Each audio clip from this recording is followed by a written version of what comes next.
Yeah. All right, go live. I'll You're send live. I'll send out a tweeter.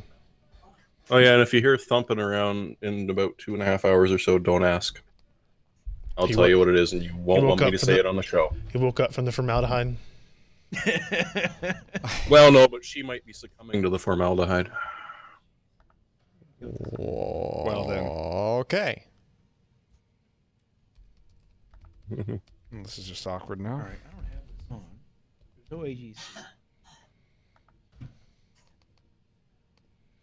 Jeremy, your mic level's all over. Oh well, well. It was pointed slightly away from me. Maybe that'll be better. Ah, that is much better. Or maybe it'll just go away. Ah, that's not better. Does that software just not handle like? I don't understand what the like. And let you do it. See, like it just did that. Is it noise canceling on the on the client or something? But I don't think it's ducking. Yeah, it does the minus mix on our side. Oh, I wonder if that's what's screwing it up. But like, why? Even when just Jeremy monologues, sometimes I get volume. It'll rise and fall. Yeah, it's up and down, up and down. But it only happens for Jeremy, not Josh. Because I'm. Huh? What? Hey, Josh. What do you want from me? Hey, Jude. What? Keep talking for a minute. Okay, I will tell you talk to as stop. long as you would like me to until you tell me to stop, and then sometime I will stop, and other times I'll just keep talking about ARM because there are things Talk a little bit we have louder to and then talk quieter. about.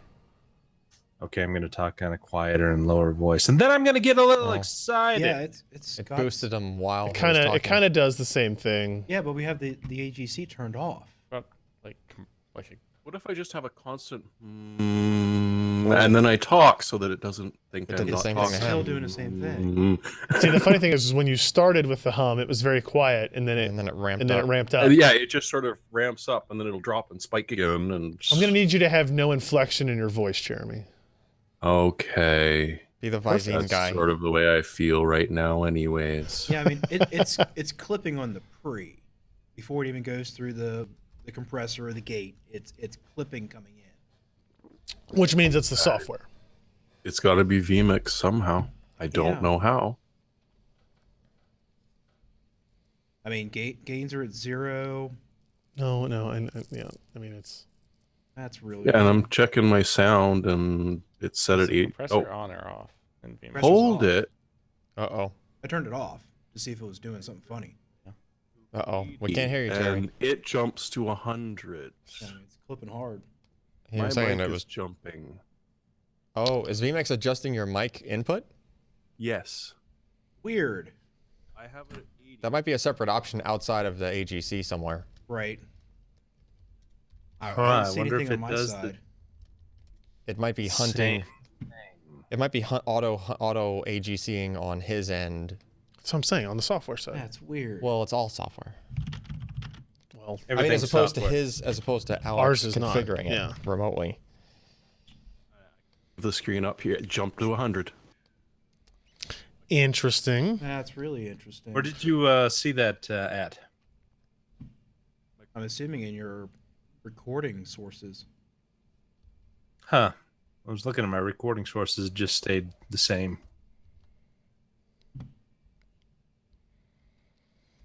Now we can't hear him. If it wasn't for technical difficulties, we'd have no difficulties at all. Do you have auto gain turned off in the Windows mic settings? I mean, I would imagine, but Is that my computer still playing that music? Yep.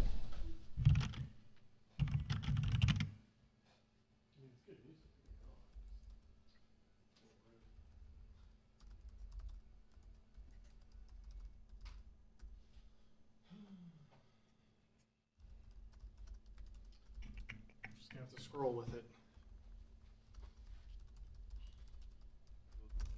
Yeah, there's not much documentation on the client side. I don't think it's like I don't think vMix Call is adjusting his microphone. I think it's Windows. Well, that seems crazy. Like vMix has, or sorry, Windows has auto gain on mics as a setting. It was in Creators Edition. Hey, but where's it even at? I think it. I don't see an auto gain in my Windows No. under microphone levels. I just see a boost and a slider. Yeah, microphone and microphone boost. Definitely seen auto gain in there before. That's because you were listening to your. If you have, young I mean, kid I guess it music. depends on the sound hardware you have and the drivers Down installed. to 100 again. Down to 93. Up to 100. So something's gaining it. You don't think vMix could control that? I bet it could. Yeah, but it's a browser plugin. It shouldn't have permission to do that. Has permission to access everything else. I'm sure you had to give a permission thing to say, yes, you may control my audio stuff. You may, but you cannot. That's actually a good. It's a good. A good. Are we muted on the stream? Shouldn't be. We're not. Butt's not running. But But Ass is not running. okay, no, we're not No. muted. Somebody else was dumb. go ahead and start. Woo. What's up? Well, Jeremy, Apparently, there's like sort of support for like a disable auto gain control flag in WebRTC, but not a whole lot. there is sort of Yeah. super helpful. Let's just say I'm looking at a lot of sample code. I'm not interested. I know. I know you. Specifically. Man, I'm seeing a couple things where people have specific applications that are doing it.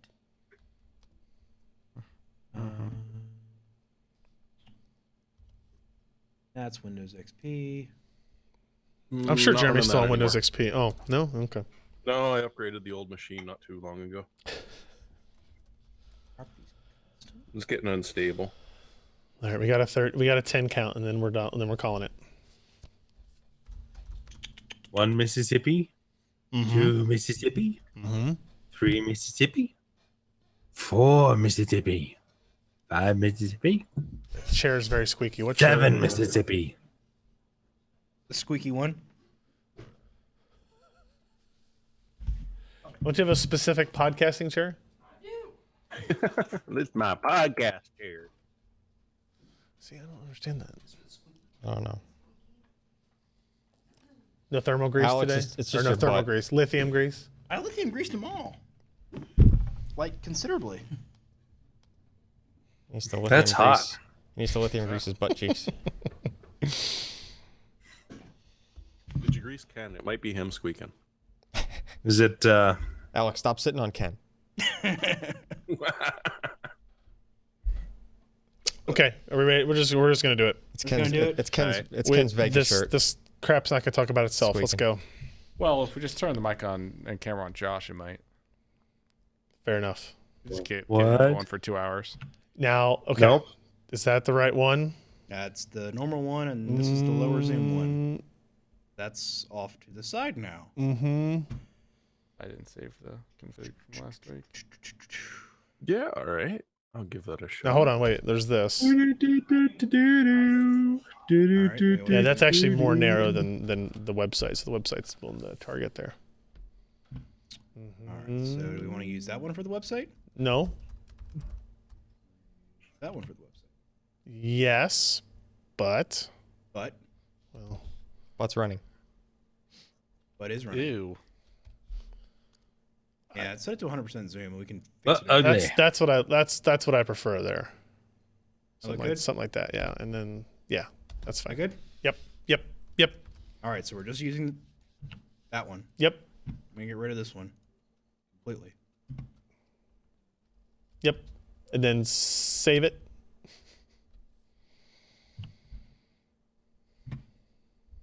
How many lanes on Skylake X? 40, right? 44 for the higher end and 28 for the lower end. You're not going to be riding this whole time during this podcast. No. right? Why did the 28 not go up? What's the? I'm sorry. It was 24 before. Now it's Was it? 28. I think. I don't know. Look, man. It's been a long week. It's only Wednesday. Sure has. It's been a week since last Wednesday, though. I'll say. See how I did that? No. Is it podcast time or what? Yes, let's go. No. Live. Only 20 minutes late. On time. 15. That's on time. It's 18. Your clock is really May wrong. all the time. 31st. Eight- Get it right. Get it right. 18 rounds up. Hey, sweet. No HS picks of the week. No, How? no, I did not do that. Okay, we We ready? got too Recording? many Yep. things. Here we go. 3, 2. Hey, everybody. Welcome to the PC Perspective Podcast. This is episode 452 and be recorded on the last day of May 2017. I'm Ryan Shrout. Jeremy House? Did Jeremy say something, or is that just me? He probably did. do that. He did. Okay, I'm Josh Walrath. And, Take that, Jeremy And Hellstrom. I'm Alan Malventano, Jeremy Hellstrom. What is that name again, Alan? Pronounced it. Alan Malventano? Jeremy's audio solution here is Suboptimal? suboptimal. Yes. There you go. Yeah. Challenging. You need, when you're going to talk, Jeremy, I need you to go a little bit of, and then start talking. No. Going to talk He's a now. beat. Wow, He's a then it beat went poet. too high. He needs the Before little he key talks. whistle to blow before he talks. Me. Do some snapping. And we all snap in response. Yes. Then we can go on. Yeah, now it's not even gaining back Now, up at all. now Yeah, you're we super can't hear him low. at all. He just broke Can't permanently. Yeah, and I don't want to You're touch kicked anything out over of the here. club, Jeremy. Well, we fixed the auto gain problem. Our only other choice is Skype. Oh, there you go. Now He it's came right back. up. He Yep. came back. It's. I mean, is Skype not set on this up? end. Can you put him on Skype? Yeah, we can switch over to Skype. Switch him to Skype. All right. All right. Oh wait, Well, no, we so much can't. for that intro. Yeah, we can. It was a good one too. It was. Well, we don't have to redo the intro. No, we should just redo the intro. We're 30 seconds into the podcast. Ah, I Oh, just and You you heard couldn't hear Skype one fire of the up. guys. Does Skype work now? I don't Or know. just only one? Not that version of Skype. Ah, What? It's updating. It's updating. of course it's updating. Lovely. Good thing we started early Yep. and Yeah, often. we might begin at 10. Yeah. All the normal crowd be rolling in. They'll know nothing new has happened. Wow, they're I starting got an early email. I tonight. thought you guys were going to start early. That's weird. Yep.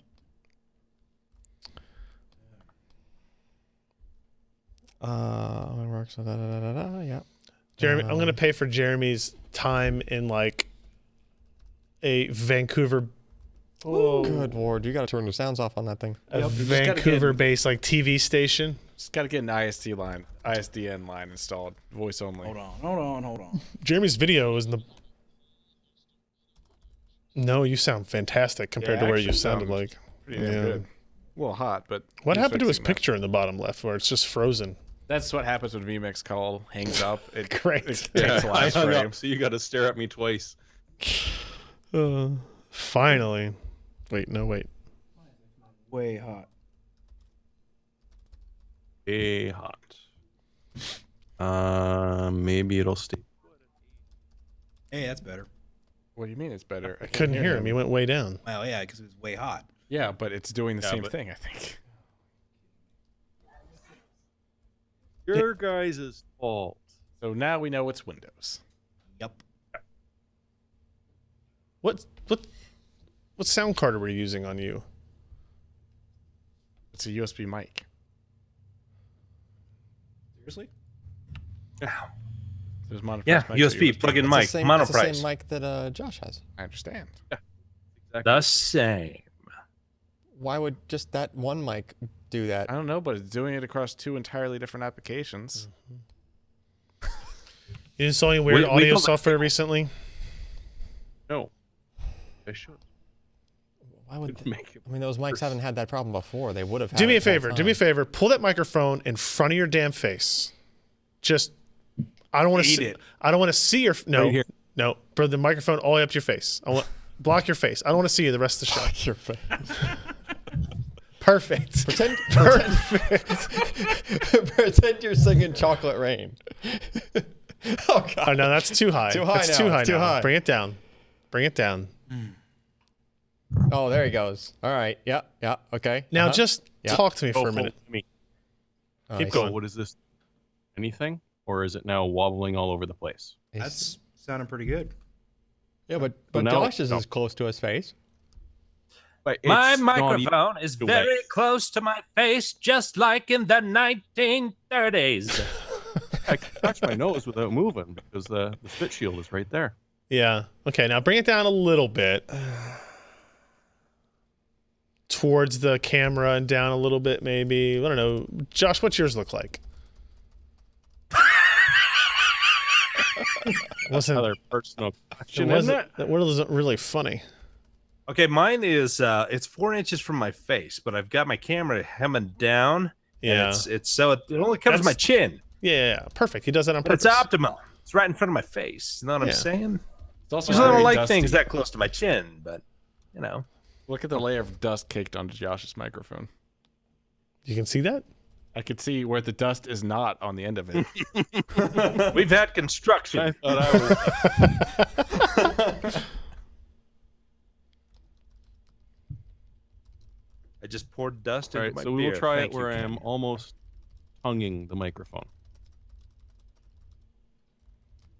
But it's sort of hidden, but I'm literally almost. Sounds a hell of a lot King. better, at least. Yeah, it does. Okay. It really shouldn't have to be this close, but That's if how- that's what that's it how takes, these microphones that's what work. it takes.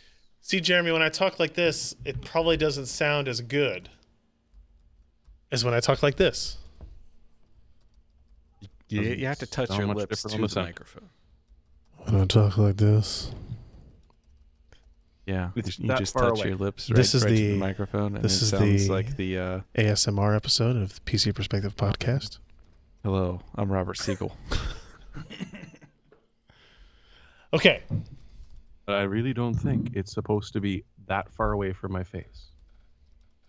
Well, Clearly incorrect. if that's what it How takes. far it is from my face. If this is what it takes, this is what it takes. Yeah, it's not ducking at all now.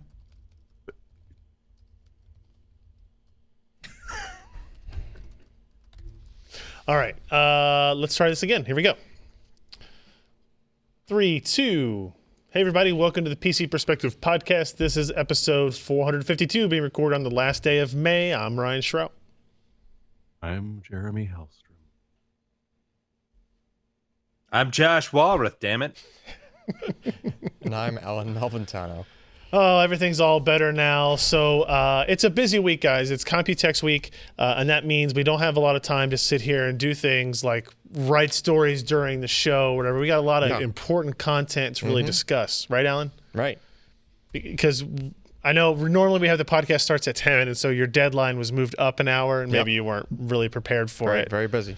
You know, but just making sure everything is in order and in place. Yep. Yep. So real quick, PCPer.com/live. We record the show on Wednesday nights, almost always at 10 p.m. Eastern, 7 p.m. Pacific. Today we try to start a little bit early because we do have a lot to talk about. We want to make sure that we're home before 3 in the a.m. So we'll try to make that happen. We'll see what we can do. If you want a reminder so you can get notifications when we say move the show up an hour or we host other types of live streams, if you go to PCPer.com/subscribe, you get this page right here, asks for your name and your email address, and I send you an email, because that is how the contact information you gave me, with information about what we're going to do and why and when and how and all that type of stuff. So please sign up for that if you can. And then, of course, we have our Patreon campaign continuing to run at patreon.com/PCPer. This is your way to kind of contribute to the site on a recurring basis, right? If you do ad block, if you think our content is interesting and useful and worthwhile for you, you like watching the show, you like reading the articles, whatever it happens to be, you can go here and read our story about why this is an important part of what we do, and hopefully become a regular contributor yourself. And if you do that, if you increase your contribution and or become a new contributor through Patreon, during the live stream, I will call out your name on the live stream, and I will say thank you, I guess. And that's it. That's all I got. Patreon.com PC Pro. I've got some concepts for more pictures. Right. I think our discussion last week was you were going to do what are that type Glamour of shots. glamour shots? Is that company still around, you think? I don't know, probably. They used to be like in all the malls, right? Nah, the We could internet do a took it over. moon and then 3 Joshes howling. Ooh. But it got to be something other than a moon. What would it be? Like maybe like a That racing would be his wheel? belly. A CD. Ooh, an optical disc. Yes. Yeah, like a Blu-ray optical disc. Yeah, Maybe physical a laser media. disc. Yeah. That's pretty good. That's pretty good. Somebody Photoshop that together for us. Hey, Josh, could you real quick look at the camera and make a howling face? Well, that's just going to get photoshopped for other things. That's something else. poor. That's going to be bad. This Yeah, will that's- end Alex, perfectly. you're not allowed to Photoshop on. Perfectly. That's good. Look, Thing and I you don't know all what do. my face was like, but that's probably the thumbnail for the show. All right, so we got a lot of stuff to talk about. So I apologize in advance if we touch on something very lightly and we move on. Keep in mind that if you go to pcpro.com/podcast, we have all the show notes for everything we talk about. So the links to all the stories on pcpro.com that we talk about. So like, say for example, Maury posted a review of the MSI Z270 Pro Carbon motherboard. And then say we had like 1,000 other motherboard things to talk about. And so I just said, hey, you should go check out this review of this motherboard, this Z270 motherboard from Maury on PCPro.com. It seems to be a pretty rockin' ass motherboard. It's got Lightning USB 3.1 Gen 2. I assume that just means USB 3.1 Gen 2 and that it's lightning fast, not that it is a Lightning port that I believe only exists on Mac hardware. Lightning, it's the iPhone one. Yes, correct. Gotcha. VR Boost, I don't know what that is, but you can read about it on the review at PCPro.com. I will always, of course, go to the last page of these articles to really check in on the CMOS battery placement. It is crucial. These motherboards always look so different without their LED Photoshop effects done on them, as Ken found out during the week of Computex. So this is actually a pretty low-cost board, moderately cost $165 from B&H, $175 from Newegg, $180 from Amazon. Unable to run memory at speeds above 3,200. That's kind of a important deficit, I guess, for that particular board. CMOS battery placement also in the weaknesses. So something to keep in mind of. This is like I said, moderate cost board from MSI, the Z270 Gaming Pro Carbon. Check out that review, PCPro.com. Amazing things. So now, let's move on to the start of the Computex onslaught of announcements. And I've kind of grouped these not in any numerical order or chronological order. Which This is, I kind of tried to group them in ideas. Mishmash. No. No? So like the first segment's going to be about Intel stuff. We're going to talk about Core i9. We're going to talk about 8th gen perf claims that they've made, X299 boards from just about everybody. Okay. And then we'll get into AMD stuff and we'll go down the realm that way. So don't think your favorite story isn't going to be covered. Our rundown is quite long. And Did you say you got to two double letters on the the bullets? I had never made a bulleted list in Google Docs where I hit enter and it went AA. And I was like, That sucks. I think that means 27. That's okay. So we may or may not have done culling or adding since then. We'll see how it goes. So in a surprise to literally nobody, Intel did announce their Skylake X, Kaby Lake X parts, otherwise known as Core i9, i7 family now. So we don't have benchmarks, we don't have processors yet. We basically were given the specifications and pricing, which is interesting, of these parts. So this is kind of the important thing to really look at. They're actually announced 9 processors in this new form factor. It is the LGA 2066 socket. This is a new chipset, X299. But if you look at that table, you'll see that there is everything from a $2,000 Core i9 7980XE down to a $242 Core i5 7640X.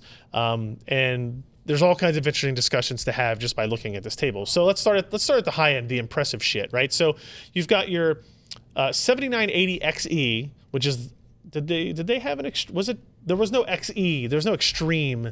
Well, there was an X, which stood for extreme because the other ones were Ks before. Yeah, it's like the now 6950X. Now there are a bunch of X's, so they had to add an E. Right, so now you know it's extra extreme.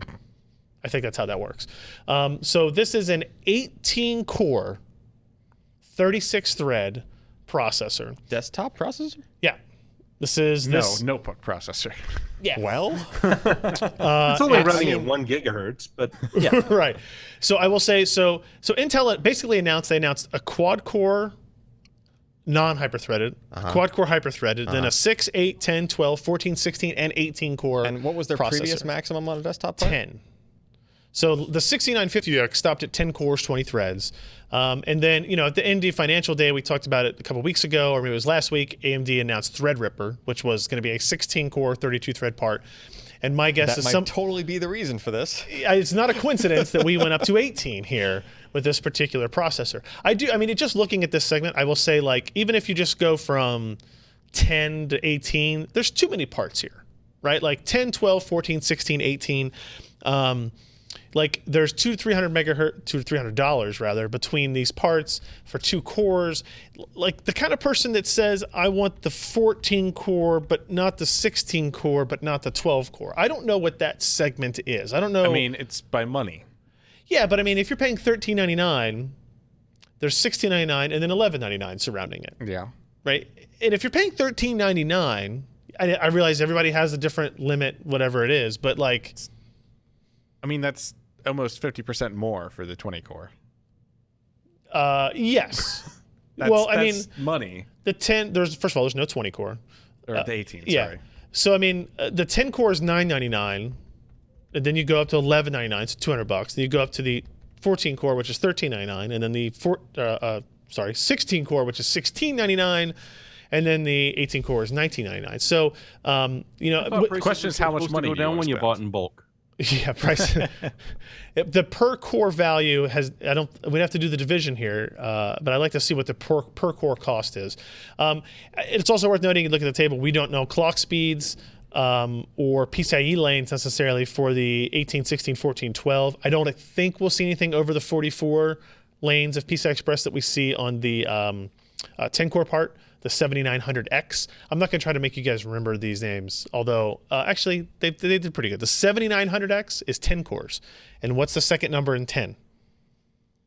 Zero, right? So 7900. Oh. The 7920 is the 12 core. The 7940 is 4 core. Okay. And whatever, so that should help. I mean, that works. So they didn't tell us clock speed, so they're still trying to figure that part out. The only thing, the highest we actually have all the specs for is the 10 core, which is a 3.3 boost up to 3.3 base up to 4.5 boost. They've raised the DDR4 memory speeds on this up to 2666. TDPs up to 10 cores are 140 watts. Above that, you're going to look at 165 watts. So that's a thermal limit that has already existed on Xeon parts, right, Ken? Like the part we have in our streaming machine is a 165 watt TDP, I believe, right? Yeah. Is it an 18 core or 16 core? No, it's a 14 in there, isn't it?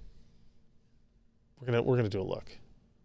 Quick, do the math. 4 times 6 is 24, so it's a 12 thread. Okay, 12 core. So rather than kind of walk through clock speeds and all that, I will point out they did a couple of interesting things on their cache. The cache is now on the Skylake X parts is divided differently. They are now increasing the amount. The amount of total cache is kind of close to the same, but they're increasing the amount of per core exclusive cache that exists and shrinking the amount of shared cache between them. Yeah. And this is obviously just a tweak on them based on like workload analysis and kind of where they see the most advantageous benefits there. We'll have to see what workloads that actually applies to later this month. So a couple of things. One, the 8-core 16-thread part, the 7820X, is priced at $599. $100 over the MSRP of AMD's Ryzen 7 1800X, which is an 8-core 16-thread part. The 8-core 16-thread part previously was what, $1,000, $1,100, the Broadwell E part. So that represents a $400 to $500 price reduction on the 8-core solution from Intel. And it's clear that this is a reaction to what AMD is able to do with Ryzen, which is good. Right, and then you go down to a 6-core, it's down to $389. Now that 6-core part is less than the 8-core 1700X even from Ryzen, but a little bit more than the 1700. And it goes all the way up to $2,000. So they're definitely, people who complained about there being a $1,700 part last year will find no reason to believe that Intel does still not like money by releasing a $2,000 part. But again, if you compare generation to generation, the 10-core part last year was $1,700. The 10-core part this year is $999. Right? So a $700 reduction in MSRP there. Clearly they're reacting. And I think clearly the 18-core is a reaction there. The clock speeds on these are relatively high. Let's see, do I have a slide on here? This is the 18-core Core i9 7980XE. And look die at those wrap. 2 interesting looking cores. Which ones? They're all identical. Oh yeah, Except these two, like right here. That one, One of and these the one things is down not like there. the You other. go. what's so special about 2 of those things are not like the other. I think there's some theory that there may be some cache and ring bus. Oh, that the extra excess But we don't cache know. would be like. So Got to put it somewhere, right? let's bring up these other 2 parts here before going on the next page. The Core i7 7740X and 7640X Core i5. Those Look at all parts those sound, PCIe lanes. they sound Look at all familiar. of them. 16 of them. These are Kaby Lake parts. These are essentially the same core architecture that exists in the 7700K today and the 7600K in your LGA 1150. Is it 1150? Yeah. 11 I would go 115X when I type it out, so I don't ever remember which one they are exactly anymore. Think of how many unused pins in that 2066 Yeah, socket because these are in this. And they're only using dual channel memory. okay, I've got a question about this, and have they addressed it at all? Is how do you know which DIMMs you can populate when you've got one of these in? Which slots you I can mean, use? the motherboard has to have a silk screen Yeah. that tells you. Yeah, that'll be Yeah, up to the it's board okay. vendors. Because that's Yeah. not going to be confusing at all. I 100% agree with you. Hey, look, if then statements. Yeah. If Kaby If Lake you X, cheaped out on this, then It's a big old. there are a couple of interesting things here in the specs too. So there's a quad core non-hyperthreaded and quad core hyperthreaded. The clock speeds are like 100. The difference between the 7740X and the 7700X is 100 megahertz on the base, not on the boost. No change on the boost. So it's a little bit odd to kind of see these in here. I'm not going to lie. Like the DDR4 memory speed goes from 2400 to 2666. Sure, but you still get the 16 lanes as we pointed out. And the TDP actually goes from 91 watts to 112 watts. Okay. So Hyperthreading. no. I mean, the mean- 7700K is 91. This part that has really only a 100 megahertz increase in the base clock has 112. I don't know if that improves its overclockability. Are It's they a just boost pulling more thing or voltage through whatever. it in order to allow more overclocking? It's something we'll have to see when we go there. A lot of people have expressed concern, and I think it's a valid question about why these parts exist at all. The 4-core parts in this platform. Yeah. Why bother if you're going to have the? The argument I would make in their favor is that basically Well, upgradability. Then there's if you already have the upgradability platform. options. So if you like the X299 platform for reasons which we'll talk about and as you we want look to at keep motherboards. your X299 platform. Yeah. I'm sorry, that's 4 years ago. Never mind. No, like Yeah. if you like the features of that platform, but you don't want to spend $1,000 on a processor, you can spend as little as $242. It's true. Now, the advantages of that over using a Z270 board, I think, are questionable, and it's something we'll see as we start to get the boards come in and really talk about these features, especially considering Because there's going to be no such thing as a cheap 2066. X299 board. X299 board. I mean, not X99 boards got pretty cheap pretty quickly. yeah, but they were around for a long time. I would expect these to start out high, especially. I don't know. I mean, my guess would be $180, maybe $200. It's kind of like your that's what I min, guess. your min The point. thing is, they're going to be pretty similar to, like, they're not going to have to jump through the hoops they had to jump through on the X9N boards. Like, it's going to have the same, very similar, if not the same chipset as the Z270. Well, Right? the interesting thing will be how does a motherboard designer deal with the fact that one processor can have 44 lanes of PCIe and Right. one can have 16? Right. And they have to design a board not only that it can support quad channel and dual channel memory and all that labeling correctly, Sure. but like now you have this PCIe division. Well, the chipset was going to help that because with X99 they had to divvy that stuff up too based on the 28 lane or. But it was 48. It was 40 and 28. Right. Like right. you had two options. Right. But now they're going way lower on Yeah. the number of lanes off the CPU. But on the flip side, there is a chipset and all of the CPUs have a DMI link. Correct. Right. The same DMI So link. the same DMI. So now you just hang all of the peripherals off of the chipset like you did on the Z270 board anyway. Right. And that just leaves the 16 Yeah. lanes going straight to 'Cause graphics. I had to go back and look that up. But the X99 chipset only had 8 lanes of PCIe Gen 2 Yeah. on it, which, you know, Yep. is crazy considering where the Z, 270 ended up. Right. Anyway. Which is why they had to play hockey with like what do we do with the extra lanes if you only Sure. have the 28 lane? Like you would lose like a slot or maybe even like an M.2 slot on some boards if you Yeah. Oh, like you're to- gonna lose a lot of slots on this by going with the 16 well wide. right but the 16 wide And like I mean, you- they've it got the could little go- divider chips that they have in between there that says, if again, if then. They could set it up so it went like If- 844 or something and you can get 3 slots. Dude, do you know how many maybe. slots are just not going to work with Yeah. the two lower end CPUs? Oh yeah. If you've Especially got if you want to this, stick an say M.2 or goodbye U.2 to in there. slot number 4, 7. Yeah. I I'll am be a a big cheap ass, I'm a okay? big proponent of the idea of like these chipsets having little LEDs with like green red, right? You can- and if you have a Kaby Lake X in there, like the two only slots lights that up work the slots light that you up can- green, and the other ones are red. But Like it's gonna don't have plug to it in do it there. with the system off though, because you're building the system. So it's like, where can Oh, I put yeah. stuff? That's a good point. Yeah, I wonder if Plex is sort of sitting Plug in the behind power going, hey, I wonder if we supply. can sneak in here somehow. Yeah. Get a couple Are of you talking lanes about- going. you, for those you meant PLX. You said Plex, Yeah. but you meant true. PLX. I get it. now. PLX.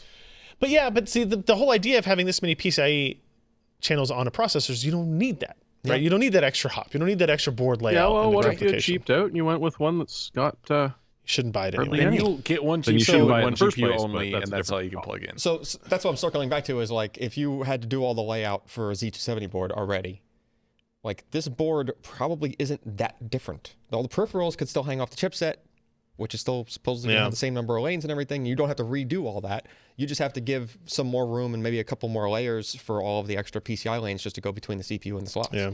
Right.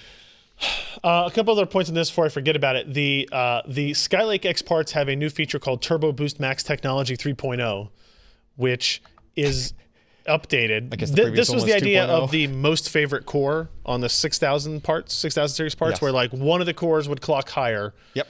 So your most favorite core. So now they pick the 2 best cores, variable per silicon, and kind of hard code that into the processor, It's like so you have everything choosing your available 2 for it. favorite children. Yeah. I did talk about a little bit about them rebalancing the cache hierarchy. We'll talk more about that when we get into the reviews in a handful of weeks. They added some overclocking capability like PCI Express DMI overclocking. The AVX 512 extensions now have a ratio offset, so you can downclock the AVX part of the processor if you know you're not going to use it to avoid any kind of heat penalty. And then we've been talking about the X299 chipset for a while, so I'll kind of leave that as it is. So that was Intel's thing, right? They went first, and they got to kind of show off their parts. I would say there was a more tepid response than I kind of expected. Like Okay. the benefit is that the thing for that. I give Intel credit for is they told us their pricing. AMD talked about Threadripper. They didn't tell us pricing yet. Yeah. They're a little bit further away from its release. But I still think Threadripper is going to come in way lower than. I think it those will. I high think it core count will. ones, especially. and I'll be curious to see what impact that has, right? Yeah. Like because clearly these prices are lower than last generation. Yep. It's clearly a response to Ryzen and Threadripper and all that type of stuff. And it will be how much does that matter? Right. And Yeah. now it's going to come down to a lot of what the platform deltas are. So I'm really interested to see what that ends up being. Well, Threadripper's bigger. It's got that going for it. It's It's enormous. got that going for it. It is. Damn it, Anthony. Before we get to the X299 boards, there was another bit of information here that the 8th gen core processors are 30% faster than the 7th gen. This is Coffee Lake parts that will be out at the end of this year. Is this because the process tech is 14 nanometer double plus good on the 8th gen? I didn't want to put 2 pluses on there, so I changed it a little bit. Yeah. So the interesting thing here is first of all, it's 4 cores instead of 2. Mm-hmm. It's higher clock speed by like 500 megahertz. Okay. So the 30% performance delta makes sense, right? Of course, right? That the Coffee Lake 8th gen Core i7 is going to be faster. But the important part here is they're doing it inside the same 15-watt thermal envelope, right? That's so pretty regardless of yeah. what the spec is, clock speed, thread, core count, anything like that, if you can increase performance by 30% gen to gen, Yeah. and stay within that same thermal envelope for mobile devices, that's important. Not only that, but doubling the core count. That's, Yeah. you know, It's impressive, right? So don't buy a laptop until the end of the year. until those are out, I mean, guess. I would say that single threaded performance is still the most important thing for mobile computing devices, all that type of deal. But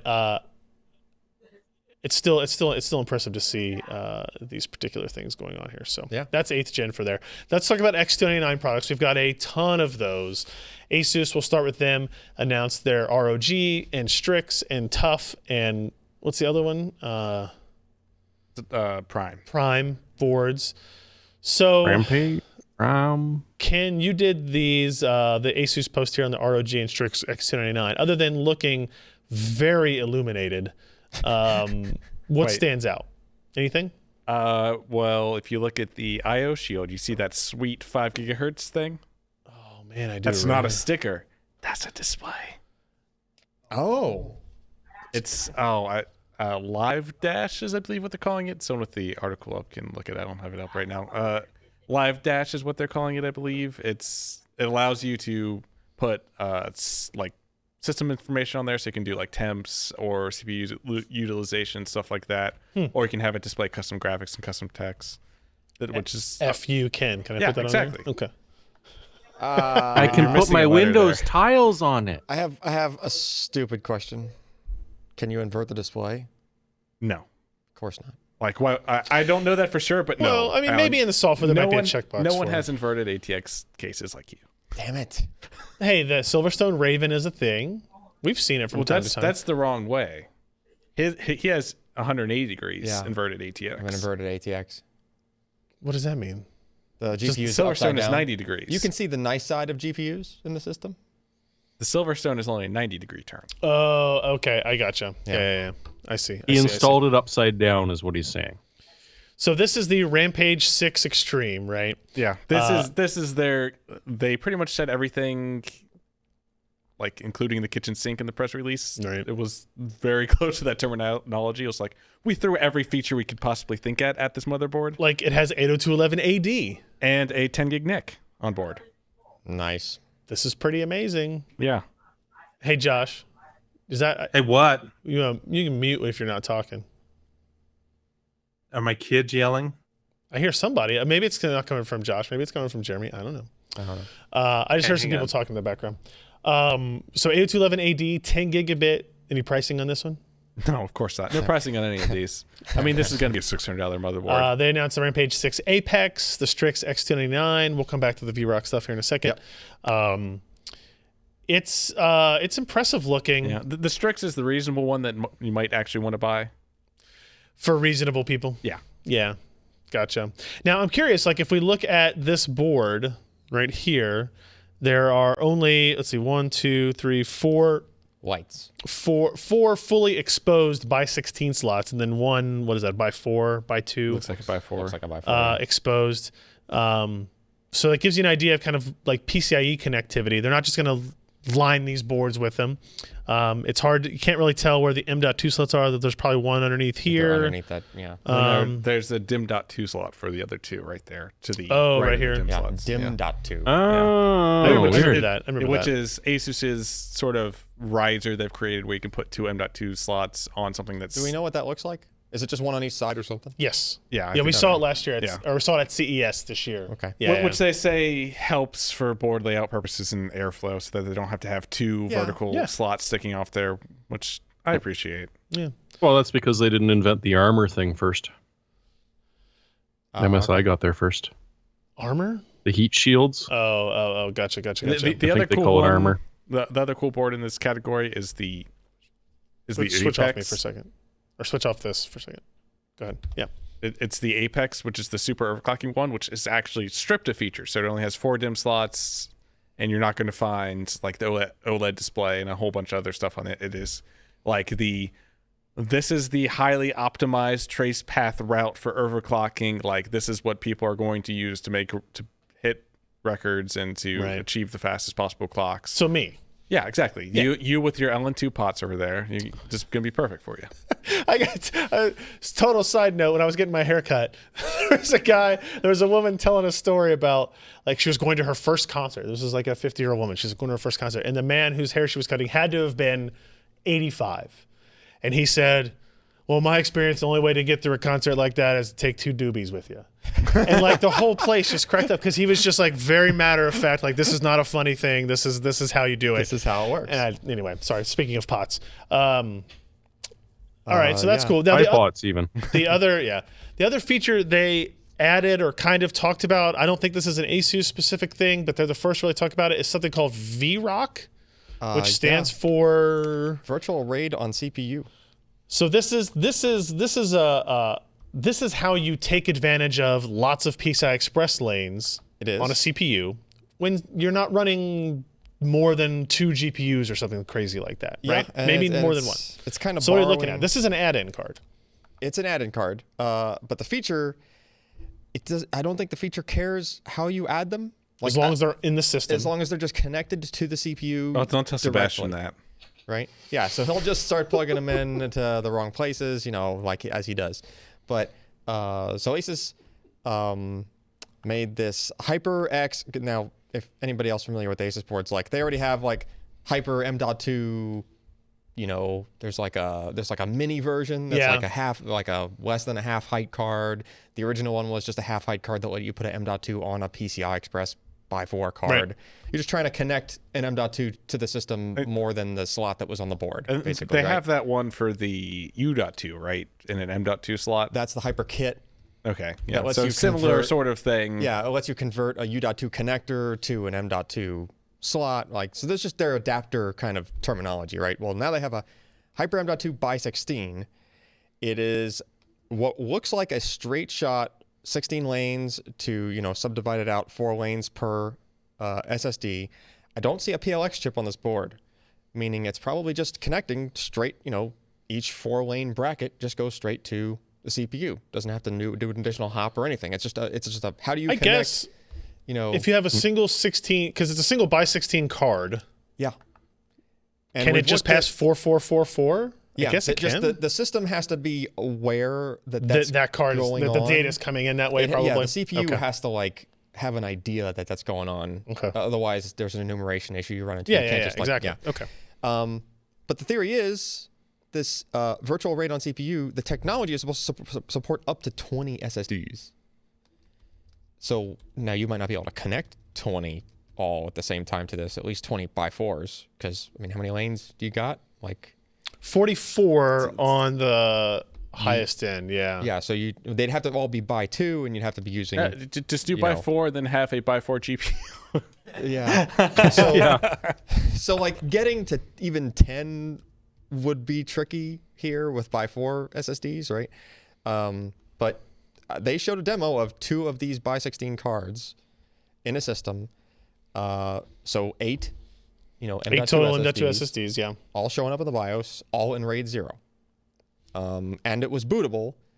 That's catch number 1, is that that was previously supposedly it is only bootable with Intel branded M.2 SSDs. And I've talked to a couple of people that tell me that is the case for now, but that's not the goal. It sure better not be the goal, because the only M.2 SSD Intel ships is a budget 600p. Right. Which has almost kind of SATA SSD performance, really. Sure. It's not, it's not the enthusiast thing that someone's going to buy 4 or 8 of and plug into a motherboard, Okay. Sure. So that's catch number 1 out of the way. Hopefully they rectify that. Catch number 2, if you want anything above RAID 0. So this tech can do RAID 1. It can do Is there RAID a 5. RAID -1? No. Well, that's what you run. Yeah, that's when you touch a RAID. Yes, exactly. Noted. If you want a mirrored RAID or RAID 5, you would have to purchase a dongle. It's a key. It's a key. It's a dongle. It's a a thing key. you plug in to enable a feature. A key sounds like a software thing. This is a hardware I dongle. use keys to get in this office every day. Yeah. No, you don't. There's a special spot on the board right next to one of the SATA ports. You actually have to plug this little tiny, looks like a little mini USB key kind of thing, onto the board to enable the RAID 1 and RAID 5 features, which is confusing because if the onboard M.2 slots are using the Z270 style chipset RAID, that stuff out of the box supports RAID 0, RAID 1, RAID 5. Okay. So now you're going to have, if you had 3 SSDs, you could have RAID 5. But if you want to move to this other thing, you have to buy this card to put the 4th one on. Yeah.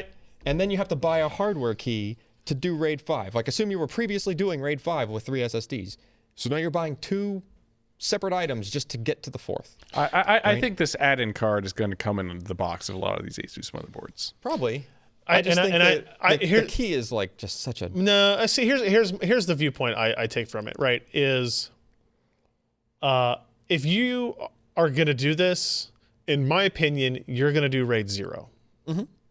So, I agree with you. And RAID 0 is included, doesn't need the extra key, whatever. Yeah. Right?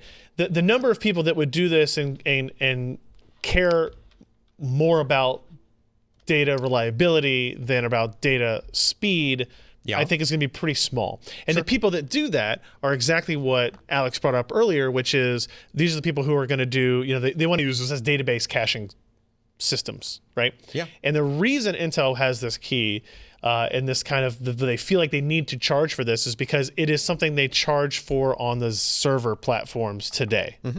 And if they were to just suddenly give it away as a free feature, quote unquote free feature, on the X299 platform, then it would create this weird dichotomy of products. Right. And I think even them offering up RAID 0 is kind of like, here you go, is showing that they recognize this enthusiast audience is going to do this enterprise audience will do this. I'm with you. Here's the counter to that.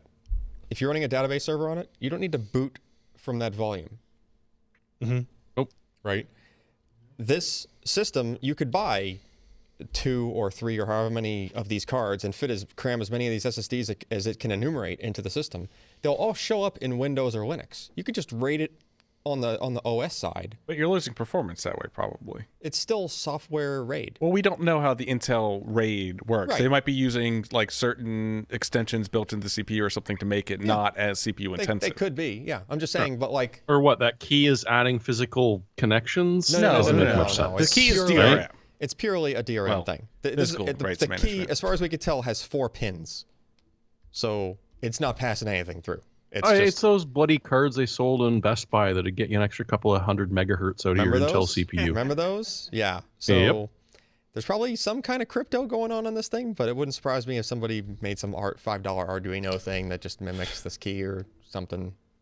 I'm just saying. I guess. I think the number of people that would do this and care about anything above RAID 0 is going to be minimal. Yeah, I still think the idea of it is awesome, though. Like the idea of direct connect to the CPU. What did they show? We saw somebody had, was it these guys that they showed the 12 they were hitting gigabytes per second almost? They were hitting 12 gigabytes per second with those 8 drives.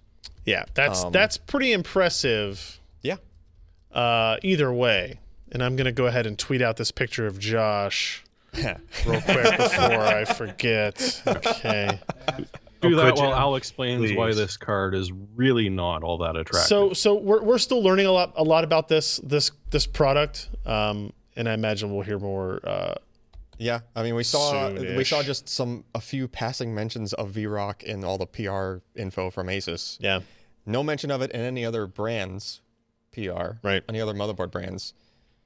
So, I mean, I don't know if it's meant to be an exclusive to Asus, but like it's definitely an enterprise feature that Asus might have, certainly. All right, and It's now certainly exclusive to Intel. well, yeah, definitely. as we look at the rest of the Asus line real quickly, Ken, the Prime and Tough series, anything stand out here? This is the Asus Prime one. Looks okay. Looks nice actually. I kind of like this heatsink design here. Yeah, the Prime Deluxe is kind of where they've been targeting the majority of the market like not the super low end, not the super high end, just kind of the bread and butter of the market for a while. And I think this is actually a pretty good feature set. It has 802.11ad. It does not have awesome. 10 gig networking. Okay. So that's a bit of a bummer. Yeah. I would like to see that. Yeah. It has the OLED display. It has it in a smarter location on this board. It's in the middle. It's here. right there off the heatsink instead of on the I/O, which would be easier to see from a window, which I think is pretty cool. Has a lot of the same feature sets as the Rampage. It kind of looks like sort of that sweet spot of where I would buy one of these boards. Still has Intel VROC support, dual onboard M.2, a single U.2. What is this? What does this add-on card? Oh, here? It comes with a Thunderbolt 3 card. Oh, okay. Which is a it's nice not add-on. an MPC cable for a sound card? I mean, it could be. Still got to get that DisplayPort passed through. That's what it all comes down to. Yeah. And then the Tough Series looks like what we'd expect kind of that Tough Series to look like. Exactly. The Tough Series is what it's always been, essentially. All right. So we'll obviously know a lot more. Did Intel talk about when these were shipping? I don't think they did. If you look at that Asus post at the bottom, there's a little statement there. What do they say? I don't remember. Available late June. Okay. That's where I'll leave it at then. And then, of course, other than Asus, we have everybody looking at at motherboards. Jeremy, you posted about the MSI X299. Other than some schwanky red LEDs on here, any one particular thing really stand out to you in these releases?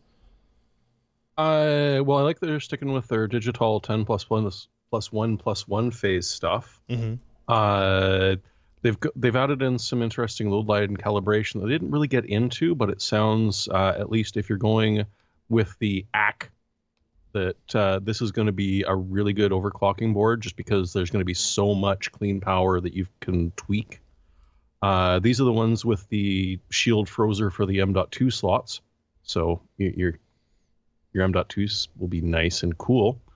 And in this case, they didn't really get into it very much, unfortunately. But the AC has killer double shot pro technology. So it's got two killer E2500 NICs and a 1535 Wi-Fi. Mm-hmm. And they're suggesting that you can team them somehow. They didn't use the phrase team, but they said combine it. Yeah, so the idea here is that you can connect to the same network on both of them, and it will kind of QoS which traffic goes to which location. Either based on availability, like if the Wi-Fi goes down, it will redirect everything through the wired and vice versa, that type of stuff. Okay, so it's just a failover then. But I think it can do actual teaming. If they're both running at the same time, it will use both of them. Now, the number of instances where that's exceptionally useful is going to be small, sure. Very limited. But it may say, hey, you're on Skype, we're going to send that over wired, not wireless, right? Make those types of decisions. Yeah. Unless I buy it, in which case it'll find the worst connection. Oh, yeah, for sure. The one you're looking at right now, this one up the here? Carbon AC, the heat sinks you see on there are removable. For the M.2 slots? Yes, just about all of it. Every single heat sink you're seeing on that board is removable, and they've got a new line called X mounting accessories, which are 3D printable covers for your heat sinks. So Asus did this a little while ago. Didn't really catch on, but MSI is going to try it as well. So we'll see, and we'll see how it goes, because we've hit the point where you might well be able to print in some LEDs and run some power in there to match the Mystic lighting in the background. Right. So yeah, it could be interesting. Down at the very bottom, you're going to 3D print. You're going to 3D print a thing out of plastic to put on top of the metal. You're going to insulate the heatsink. Correct. Okay. Just wanted to point that out. It's form over function, Al. It's got to be pretty. Okay. The fact that it's on fire is just an extra feature. Like a piece of plastic on top of that isn't going to change the thermal properties. The plastic would give way before that, and the melting points of those plastics aren't going to be hit on that heatsink. I don't mean that's going to melt. I'm just saying, like, you're hope covering. Like, they already have plastic on them on a lot of motherboards. Oh.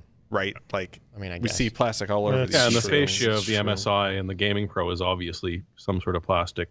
Yeah. But it'll be interesting to see what people do.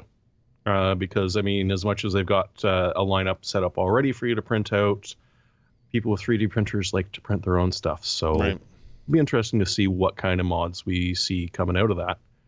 And then last up, is the Tomahawk, which that is indeed stainless steel.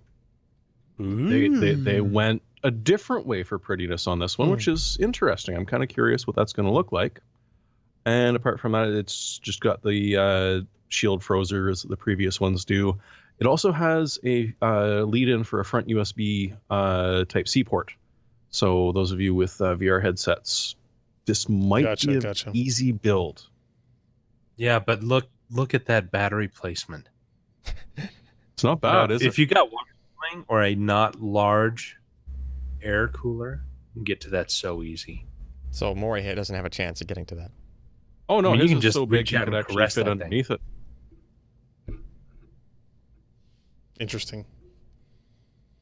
Just heard a hum come through the microphones. We're trying to figure out, Alan. It was literally someone's sub outside passing by. Yeah. No, I've heard it a couple times. No, it was tonight. someone's subwoofer outside. I understand that, but I've heard it a couple times this evening. We've got a couple of other guys on here. The EVGA X299 series of motherboards. They have, I think it was Ken, you were pointing out this kind of reminded you of... No, the next one down. Oh, the next one down does? Oh, yeah. So this kind of matches up with their ACX or their ICX cooler designs. On the TI, at least, the 1080 Ti. Yeah. So they've It got looks awesome. Yeah. And it's, I would say compared to the previous two news posts we look at, pretty minimalist. I'm just in the glad long that run as well. somebody's finally had a motherboard that matches one of their GPUs. Yeah. Because it's usually like there is none. Yeah. Like it just doesn't, it's not a thing. X299 Dark, X299 FTWK. They've got the X299 Micro. So here's your Micro ATX variant already. The sockets look big. Wait till we show the Threadripper stuff. It's going to be insane.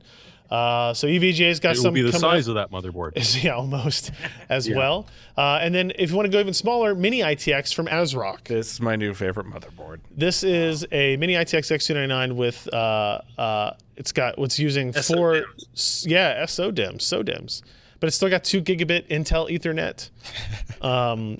Look how it's jammed to those SATA connections up on the right hand hand side. I think there's M.2 on the back. Yeah, what's the riser for on the right side? Power delivery. phases. Power delivery. Oh, jeez. You got a wireless connection up here. It's pretty funny. The first day of the show, when people got photos of this motherboard, the spec card to the right of it, you can see it crosses out now, but it said 3-way crosswire and SLI support. Yes. In theory. Whoops. Well, okay. ASRock always does some crazy stuff like that, so it's interesting to see. I want to see their ITX X399 board. X399, like the Threadripper. If anyone will do it, it'll be ASRock. I don't. Where's I all the don't lanes Half the gonna go? motherboard will be a daughter board that you just like It has a dartboard insert. with 4 slots It's just on a it. cube Yeah. where you put it It will cooler in the actually middle. be a giant heat spreader with a motherboard on the back. Yeah. It's weird. Well, you remember the Gigabyte when they had the big risers for power supply True. stuff. It's all it's going to be is just You'll have to flip it Riser. around the other way so that You put the CPU on the back. Yeah. You just make it like a 22-layer yeah, board. you attach it to the cube, and then you just add the risers around it, and all the cards just kind of like fan out. Yeah. RAM sticks out the side. It ends up being interesting. it ends up being just as large as a regular ATX system. By volume, yes. and just think how Oh, nice man. to skip that CPU across the lake. It would be good. So So we're kind of already joking about it. Let's move into what AMD had to show. The first thing I want to talk about is they did demo Ryzen Mobile last night, which is not... So we'll talk about it. An Asus notebook that was announced at Computex. It uses Ryzen, but it is a desktop Ryzen part with the discrete graphics. This demo they showed last night was the Ryzen Mobile SoC that actually has integrated Vega graphics on it. And it is a sub 15 millimeter ultra portable form factor. They didn't talk about anything about performance or specs. It's a quad core part, quad core 8 thread. No details on what the TDPs are and that type of stuff. But it's pretty interesting to see that they would be able to demo this currently. Before we've seen desktop Vega. Well, that too. That too. They've already integrated it into an APU. For what do they call these now, Josh? They're going to not call them APUs anymore. Is that right? I think. Did they even mention like how much of a Vega it is? Looks like we might have lost Josh. You can work on repairing a Josh. We still do have Jeremy. I see him down there. Yeah, but can we ever fix Josh truly? No. No, I mean that's a perfect match for his normal position, like deep in thought, not quite understanding. Anthony, if you're watching, There's another one your for cue. him. There's another one for you. Yeah, there you go. So it's worth pointing out, here's a picture of the Ryzen plus Vega chip itself, right? Significantly smaller than Threadripper. Yeah. No HBM. No HBM. Also that. So, and that's what. Oh, It'll be curious to see. Is it just using like DDR4 as its main memory, or will they have like a higher power variant that has like a L3 cache on it or an L4 cache kind of thing, like Intel does with their Iris graphics? What if they did like GDDR5, like an Xbox or PS4? Yeah. I mean, it's possible, right? I mean, yeah.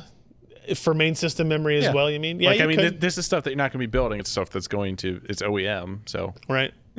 You mean, yeah, you could do it. I don't know what the downsides are to using GDDR5 for system memory necessarily.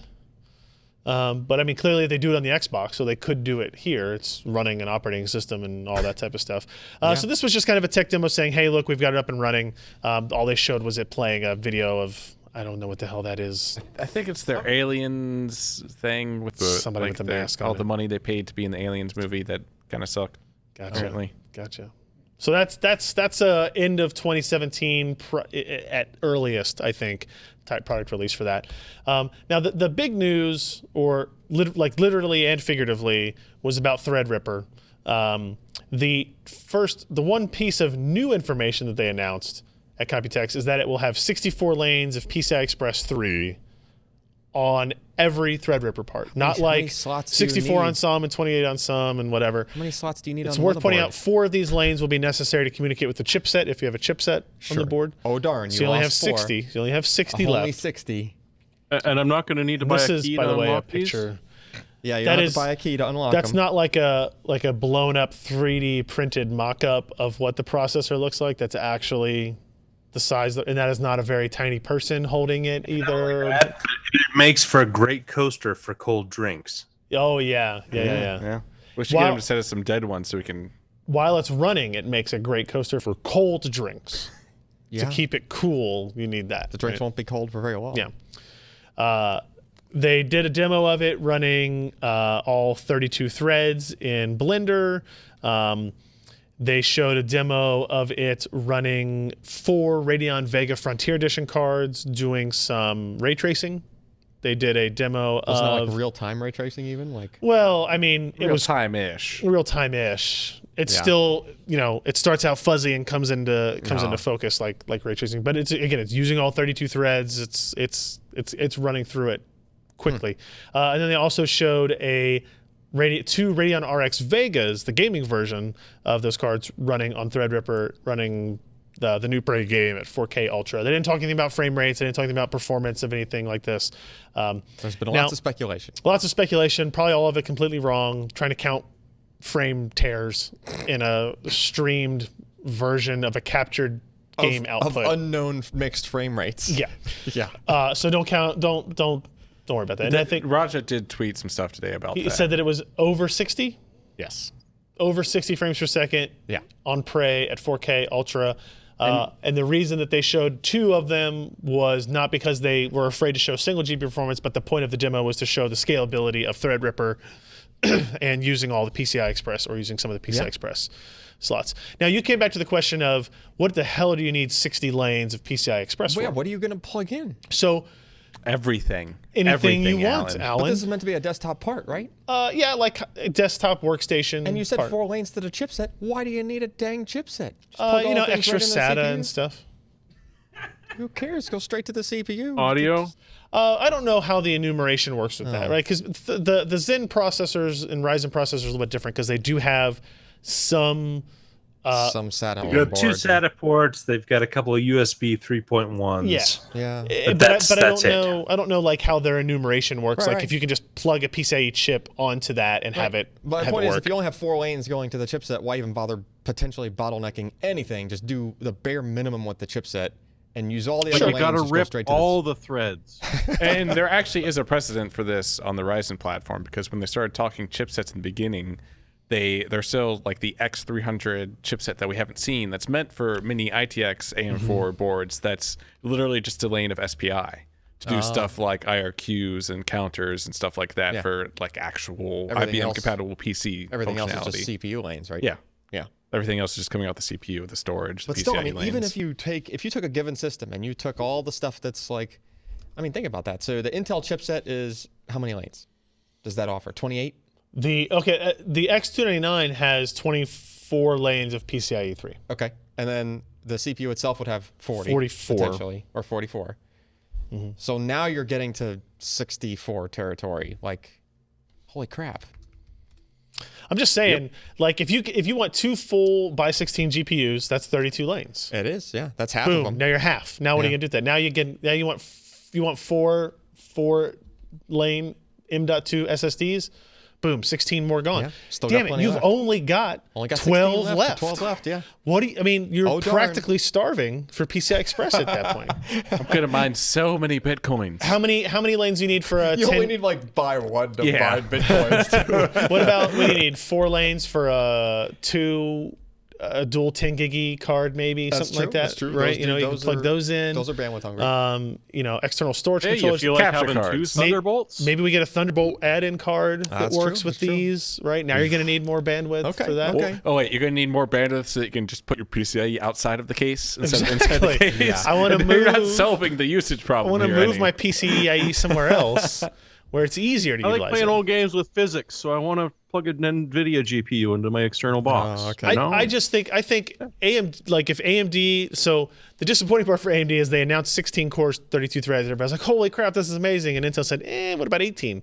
Yeah. And the advantage Intel obviously has is that they have this entire, like they can go open up the cabinet in their office and go like, well, we got all these Xeon parts. Yeah. They It's take Time to relabel these. they That's take exactly one what down and they're they doing. erase the cover and they have somebody else etch in. That's what we were joking if the laser etched things that says Xeon, V3, whatever. would you just take a whole layer off be like, and you just do it. Oh no, you Just just lap lap it it. down nice Yeah. and silk screen Yeah. it again.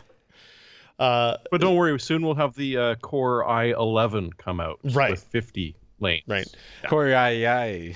I bet there are conversations inside AMD about whether or not they're going to call it Ryzen 9, right?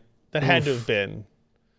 We still don't know. You still that think they won't. might? They haven't announced model I don't numbers. think they will. Okay, I think it's how similar are they I going think to they're make? waiting to see that Intel use the TR7850 XED. Yeah. How similar Okay, are I because like you to don't deal want. with. So think about it from like a Newegg perspective. AMD Ryzen Threadripper,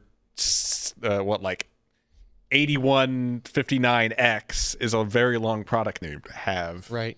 I mean, Just saying. but Threadripper is where they put all their money in at this point, right? Yeah, all but the chips are in. I think Threadripper is like Skylake E at this point, or Skylake X at this I don't think point. so. I bet it's. I mean, they showed a logo for it, right? They showed a Threadripper logo. I'm wearing a T-shirt with the Vega logo. It doesn't mean jack shit. It says It says Radeon RX Vega on your shirt. That's exactly what they're going to call the product. That's true. Eventually. What, the T-shirt? How old is that shirt, Ken? It's from GDC. In Q3, when you March. can wear that T-shirt legally.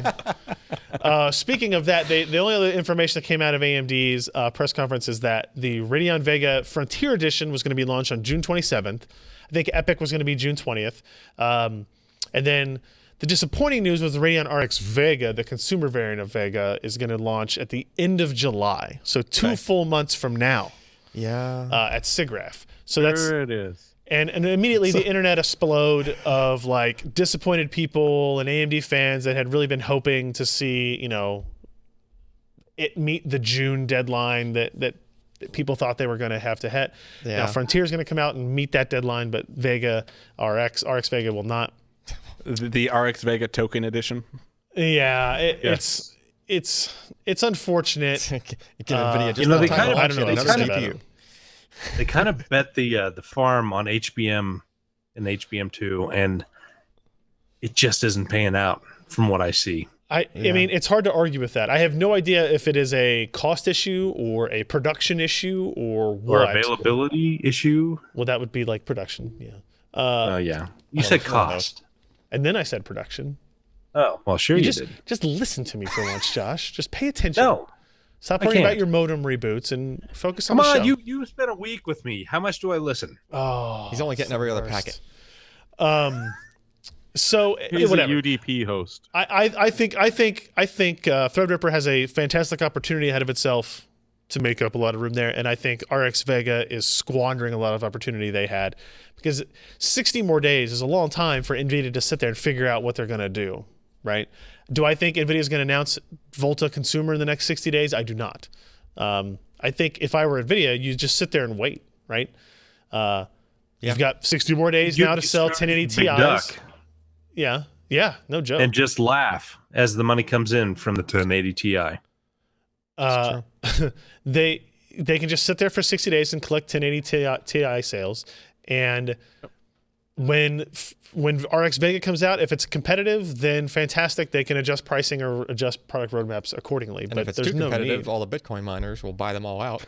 And then different issue. Honestly, I think that's going to be an issue. and then all the AMD fans will have to buy the 1080 Ti. What anyway. happened that Bitcoin is a big thing again? Well, it's not Bitcoin. It's went up whatever. again. Cryptocurrency. people just keep creating currencies. It might get better because sort of the big one now that people are GPU mining, Ethereum is switching away from mining.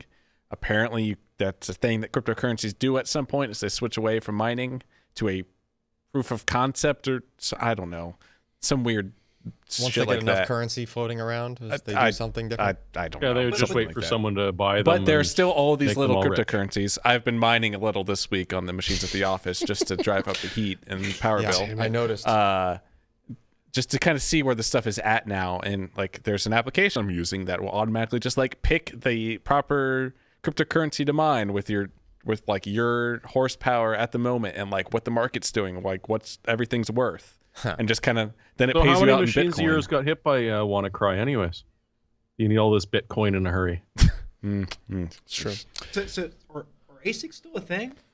So each crypto, yeah. well, not each cryptocurrency. This doesn't- wasn't on our topic list. whatever. There are a couple of there are multiple different algorithms that cryptocurrency can use, and some of them ASICs aren't good for by design, and some of them ASICs haven't been designed for. Like Bitcoin, you can't even really ASIC mine anymore. It's just so difficult. But like there 'Cause are everybody's CPU doing only it. currencies, and like ones that are targeted specifically towards GPUs. That's kind of where we're at.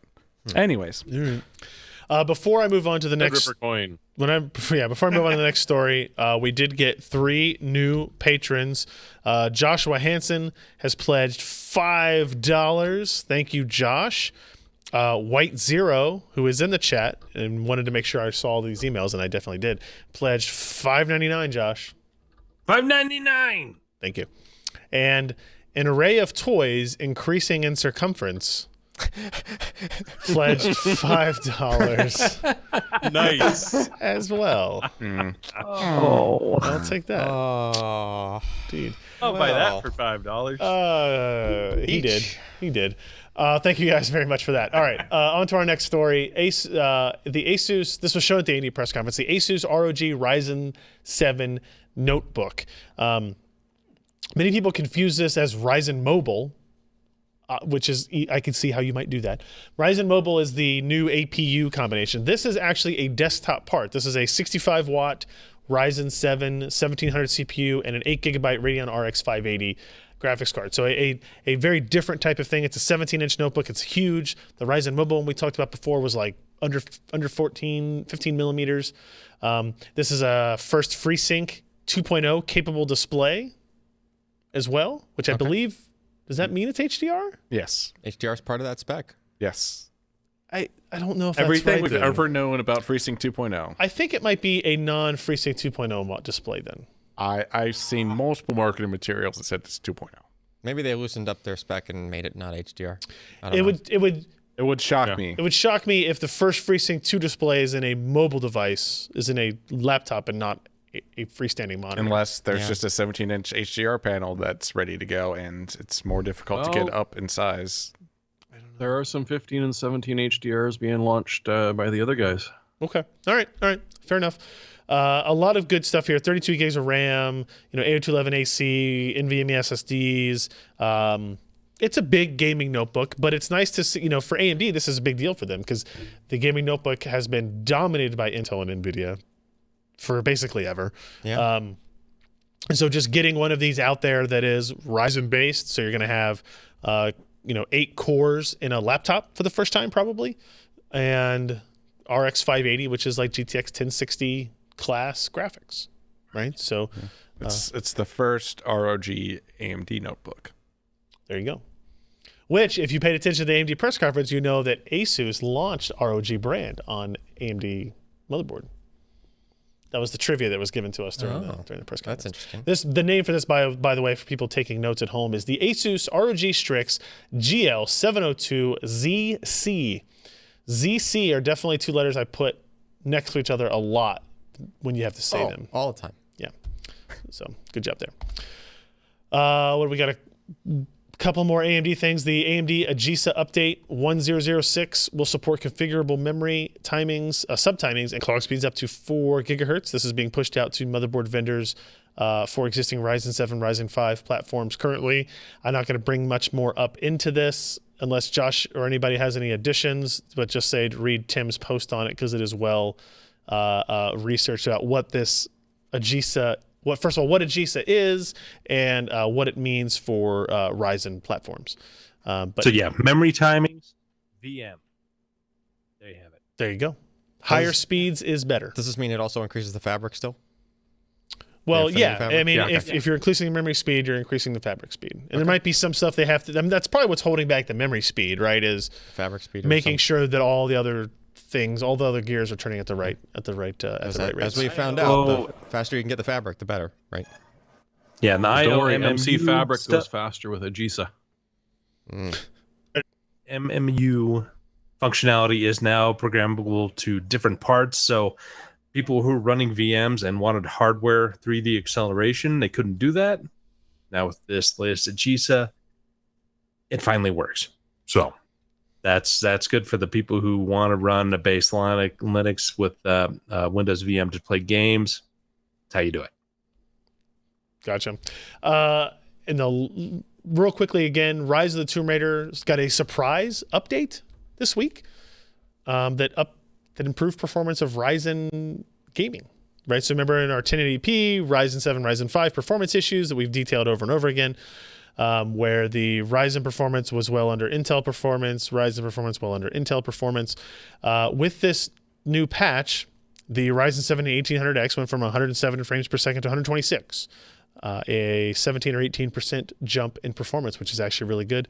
And if you look, like the Intel performance didn't go up very much. It was like 1 or 2%, but it didn't go down either, right? And that's always something that you want to check for. So 17% increase for AMD Ryzen. This is another instance like the Ashes of the Singularity test.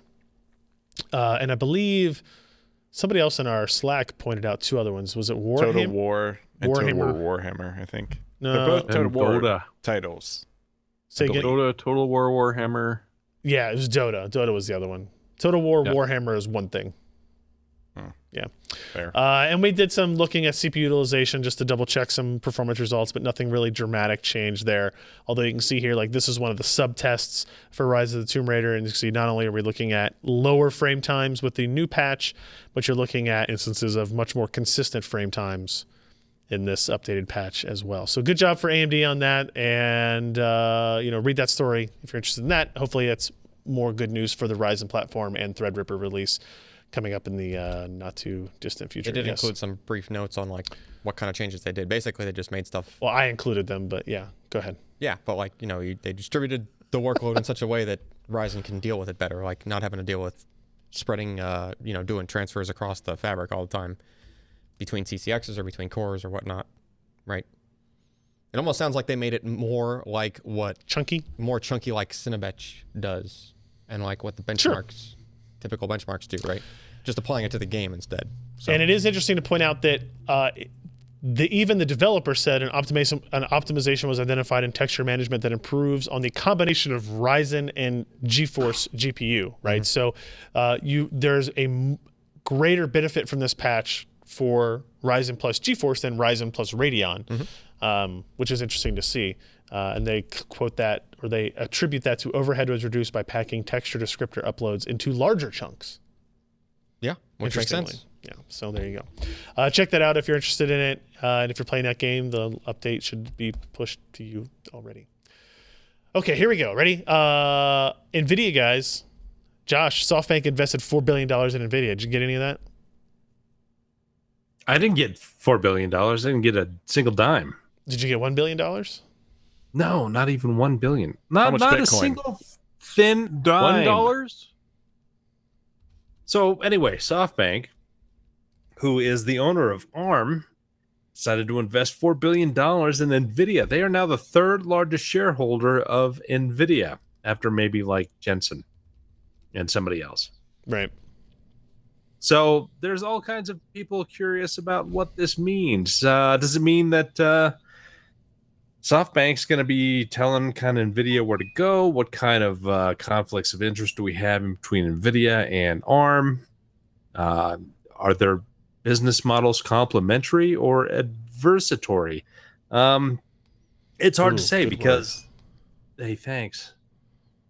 But SoftBank has been around for a long time. We had a little bit of a history lesson at our ARM thing about where it came from, what they're doing, and they've got a lot of money behind them. They've got a lot of debt. It's a little. But they still have a lot of money behind it.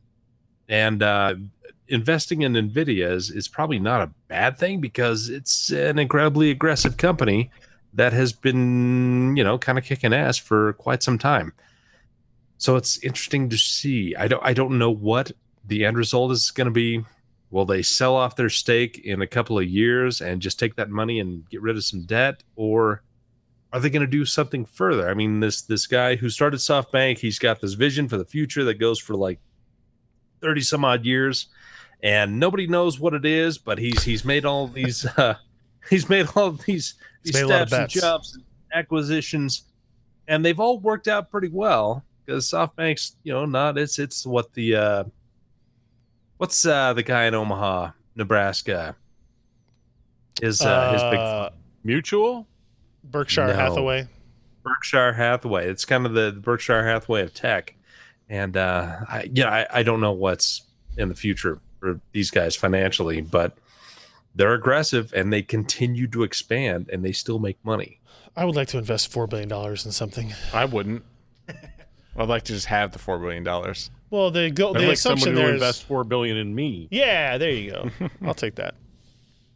Warren Buffett, I'm here if you need me. Also, NVIDIA's big announcement at Computex was, hey, AI, but also they announced the GeForce GTX Max-Q design notebook.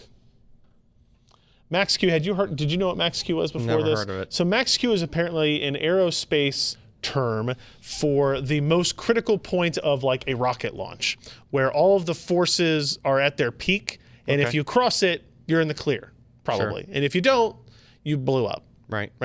So the idea here, I guess, from stealing this name, is that like this is kind of the optimal spot of performance and balance of noise and heat and temperature and all that type of stuff.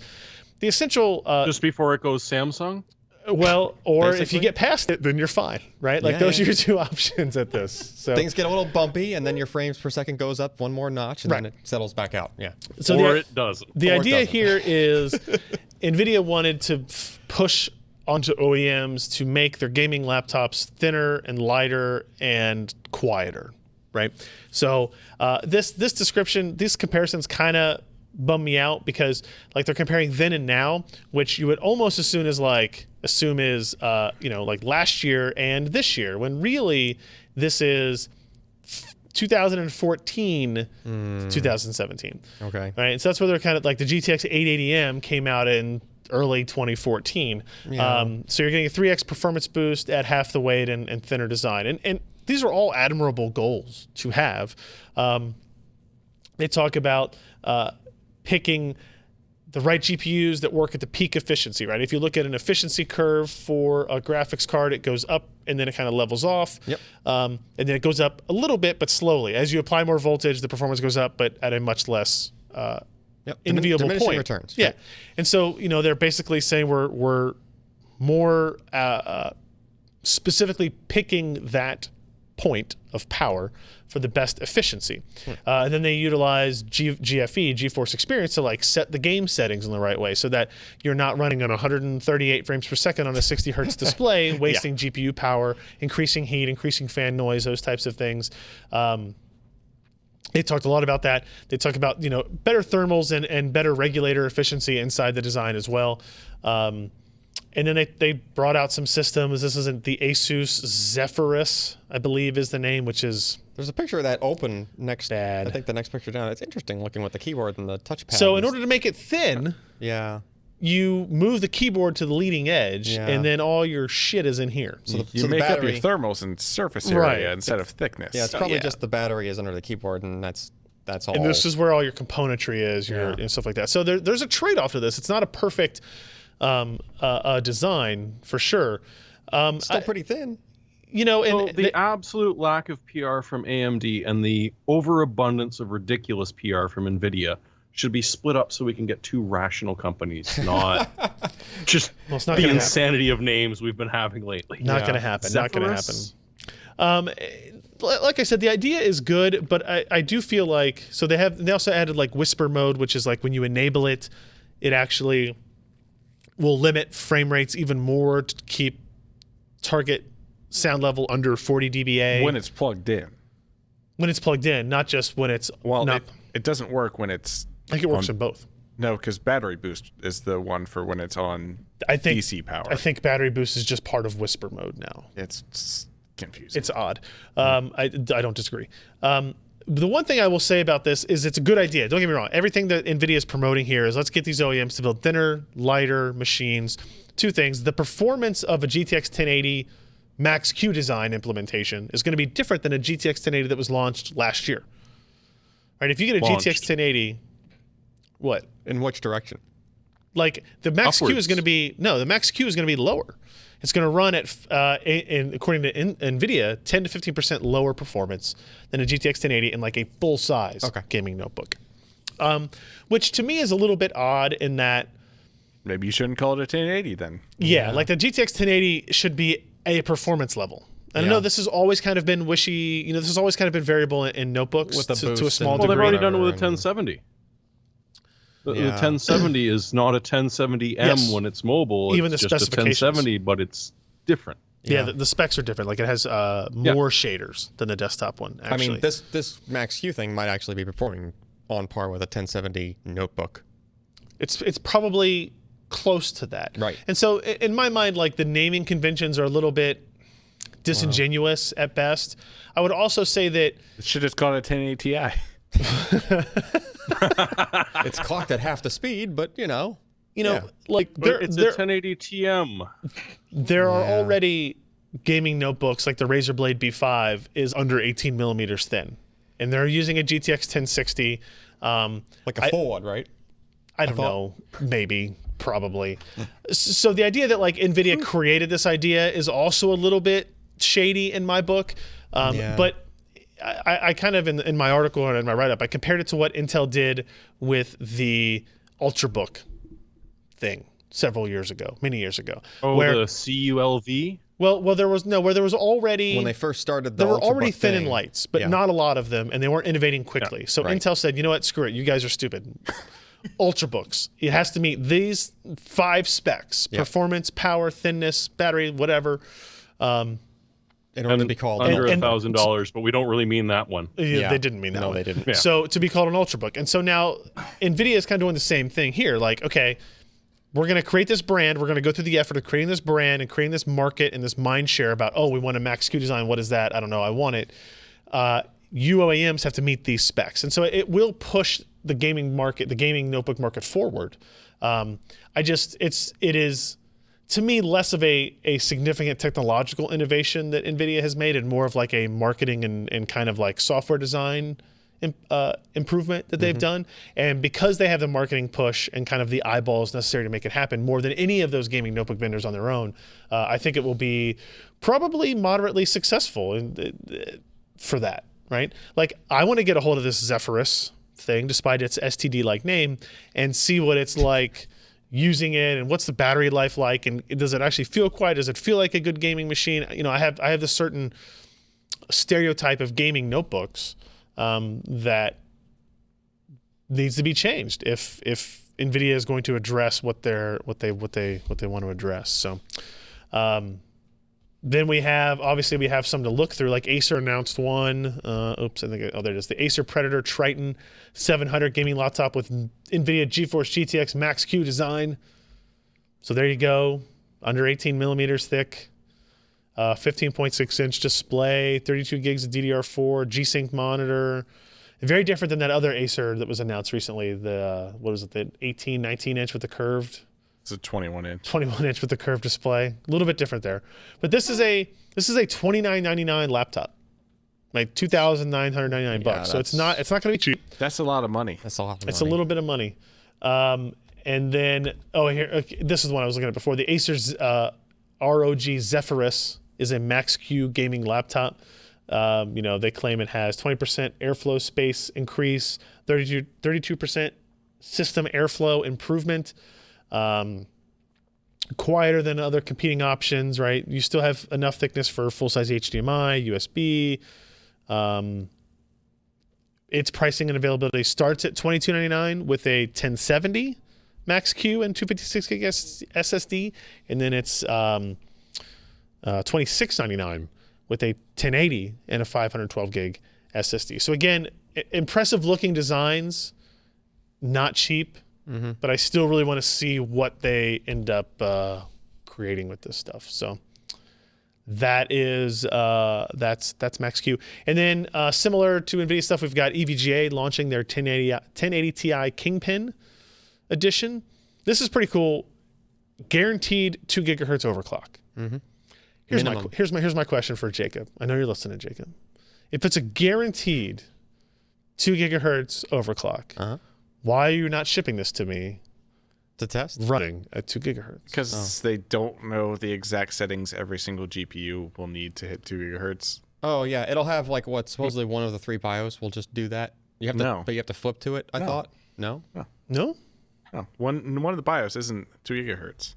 You have to manually overclock it to 2 gigahertz. Oh. But I think it's going to be very it can hit it, but like you really got to work at it. It's not like a one-click thing. Let's see. Claims that users will be able to achieve greater performance from the Kingpin edition compared to any other currently shipping GTX 1080 Ti. That includes a guaranteed overclock of at least 2025 right out of the box. Right out of the box. Which compares to the 1480 base 1600 boost advertised for the 1080 Ti reference. Now, for the average consumer, that means I push a button, it hits 2025. Yeah, but the average consumer does not buy Kingpin. Correct. I'd agree with that. Also true. And also the average consumer doesn't pay anywhere from $100 to $400 more. Yeah. For their video card over others. I do note the power connectors down here. I do like that on the side panel. And it's supposedly they reworked the whole like VRM. Sure. Like it's their own VRM design. Yeah, the Kingpin design is kind of EVGA's flagship custom build, and it's priced that way. To be fair, but that makes sense. Well, no, I don't think you can put an EVGA Hydro Copper like the block that already exists with 1080 Ti on this card. Oh, like they made the block compatible to this PCB as well. Gotcha. Or vice versa, whichever way they did it, which is cool. Gotcha. Zotac has mini GTX 1080 Ti's. If you go the other direction, they have this little tiny guy. These are awesome. Oh, it's so cute. Yeah. They're tiny wee babies. 8.3 inches in length. It is and then this is a water-cooled variant. Which makes more sense. Which also looks to be 2-slot. Yeah. Which I stupid. find strange. It's because that stupid DVI and connector. they put the DVI on exactly. The other. Yeah, I don't know. And that should honestly be an optional thing. You should have a 1-slot that you can replace, pull out, and attach. Yeah, but you'd have to detach the DVI connection, and that's not a ribbon cable like a VGA. But the thing is that a lot of the SLI boards now will have a gap between the 2 slots, between the 2 slots you would SLI. Yes, especially yeah, actually that's true because now they don't expect you to go above 2 hardly ever. Right. So it's almost like you don't really I don't know need if they to make worry about that anymore. I guess they wouldn't make a single slot high bandwidth bridge. They call this the world's lightest water cooler. Yes, also true. And They might make a single I mean, slot I'm high bandwidth not bridge. a big water cooler, Mhm. but I question the positioning of the inlet and the outlet. It seems strange that they're coming out directly parallel with the GPU as opposed to It pointing up. doesn't have to. If you move can those, go up the if you move top. those plugs to the outer end, I was looking at it and I Instead. was going, I bloody well hope that that's the way that they designed it, because Yeah. otherwise, Oh, what geez. tiny build are you doing? because there's probably they're probably wrap all the way around as far as what's threaded. So there's probably 6 total Like places you 1, can connect. 2, 3 on the bottom. There'd be top, edge, and bottom for each one. Yeah, Maybe. so that Well, it makes does more just look sense. like a but because barb it's here, sort of but a yeah. render-looking thing, I wasn't sure. Yeah, it's Yeah. clearly. I would imagine you can have the barbs sticking out the top or the bottom. Let's talk about the water cooled or the air cooled one. Yeah. That's the more interesting one. Let's be honest. Yeah, it is. This thing is awesome. Yeah. Like, I really want to do a small form factor build now with this thing. I just wonder, is it really like how much can you push out of that card with? At cooler least that's reference specs. Yeah. Sure, Right? sure. I mean, Like, so it's probably running reference, and I'm fine with for that. reference, this is the same size and looks like the same like cooler shroud. Well, not cooler, but the same like fan shroud design as their 1080 Mini. Yeah. And Zotac is the only one with a 1080 Mini. Mhm. So they kind of Somebody's came out gotta of push it. nowhere with like these really cool small form factor GPUs, and they're the only ones doing it at these perf levels. So it's kind of like the default option for these high-end small form factor system What are they builds doing now. so special that's letting them get away with it, or just nobody else is bothering to go Well, this small? I think it's Take it- probably I Taking have a the sneaking chances. suspicion that these are going to be a little bit louder than your average Sure. GTX 1080 Ti. Yeah, I mean the fan profile is going to have to But- be faster to keep up. It's obviously. tiny, Yeah, and it is tiny things tend to be loud, right? No, Ryan? no idea on pricing or availability yet. I will say the 1080 is not drastically more expensive, really, from what I remember. over other options. Yeah. Noted. Let's see. And our last kind of like little NVIDIA-ish type thing here is the Asus ROG Swift PG35 VQ is an ultra-wide 200 hertz display with HDR and G-Sync. Jim wrote this up for us. So we saw 27-inch 27-inch 4K HDR panels at CES. Now they're showing the ultra-wides. Right, so this is 3440 by 1440 HDR, 200 hertz IPS G-Sync. And if that sounds familiar, because there's already an Acer like X35 or whatever, like it's not, because that's 1080p. This one's 1440p. Also, it's not HDR. This one is Also, it's not HDR. HDR. Yeah. I mean, there are plenty of ultra wides, but this is using quantum dot technology. 1,000 nits maximum brightness, 512 individual LED backlight zones. So it can do local dimming and all that type of stuff. They also have a 4x3, or is it 4x? No, it's 16:9 version of. Yeah, of that the panel. PG27UQ. That's the one we saw at CES. Yep. That's just the 27-inch. Again, no idea on pricing. I asked NVIDIA. They said, haha. Literally, they said, haha. Yeah. Well, so the previous version of this that was a 100 hertz panel was $1,200, Yes. That's also what NVIDIA said. and not HDR. the panel. All right. I Thank think you. I'm going to be in Oregon. How far is a flight to Oregon, LA? Okay. No, this is a dumb idea. Don't do that, Ryan. I just wish Asus would do something a little different with that stand on that monitor, because it brings the display so much further forward compared to your desk. Like you have to have a really deep desk. deep desk so that the The screen's stand not looks in a your little bit face. different, but I can't tell if they adjusted that at all. Like It that back looks- leg doesn't look like it goes back as far. That was your Yeah, complaint, right? That was the complaint. It might be. Well, a you little guys different. have seen those stands before Yeah, but I don't know if they're on adjusted. different here. monitors. Yeah. Yeah. Okay. It looks very similar to the It previous does. one that I had It that does. issue with. Just bolt or screw on an extension to your a desk. board just stuck on the back of the desk. Yeah. Oh man. All right. All right. Let's talk, Josh. Let's talk Let us. tomato. The Exactly. ARM Tech Day, where they brought us out to Cambridge. This was over a month ago now, and showed us the new Cortex A55, A75, the new Mali G72 GPU, and Dynamic, and how it all fit together. I will fully admit to everybody listening that this is a longer form discussion than we have time for. So I'm going to ask you to highlight. Do you for even me. remember anything from that? It was like a month ago. I don't know. There's like Yeah, the no, it's like, core- there's some faster. There's some pubs and some drinking. and some punting. Something about DNA. I don't know. Yeah, the eagle. Anyway, some major product announcements from ARM. We were expecting kind of a refresh of the A73 and the A53 and then the G71. It turned out that these are kind of refreshes, but they're a lot more because they include dynamic with the A55 and A75. They're the two new cores. Now, the A55 is an in-order core. They've made some major changes with it, not only to be with dynamic, which is a new interconnect technology that allows you to mix and match cores a little bit better than you used to with Big Little. It's still kind of Big Little, but now you've got the ability to do up to 8 cores of different types. You can have potentially accelerators in there. So they've allowed a little bit more flexibility. The flexibility expands to how well they can clock those individually up and down. So it's not just groups of CPUs that previously we have seen kind of clock up and then clock down and power down. It's more granular that way. Voltage is not as granular, but it's mostly better than previous. So you're still gaining a lot of efficiency. Interconnect is much better. They added an L3 cache. So the cache structure is the biggest difference between the A53, A55, and the A73, A75.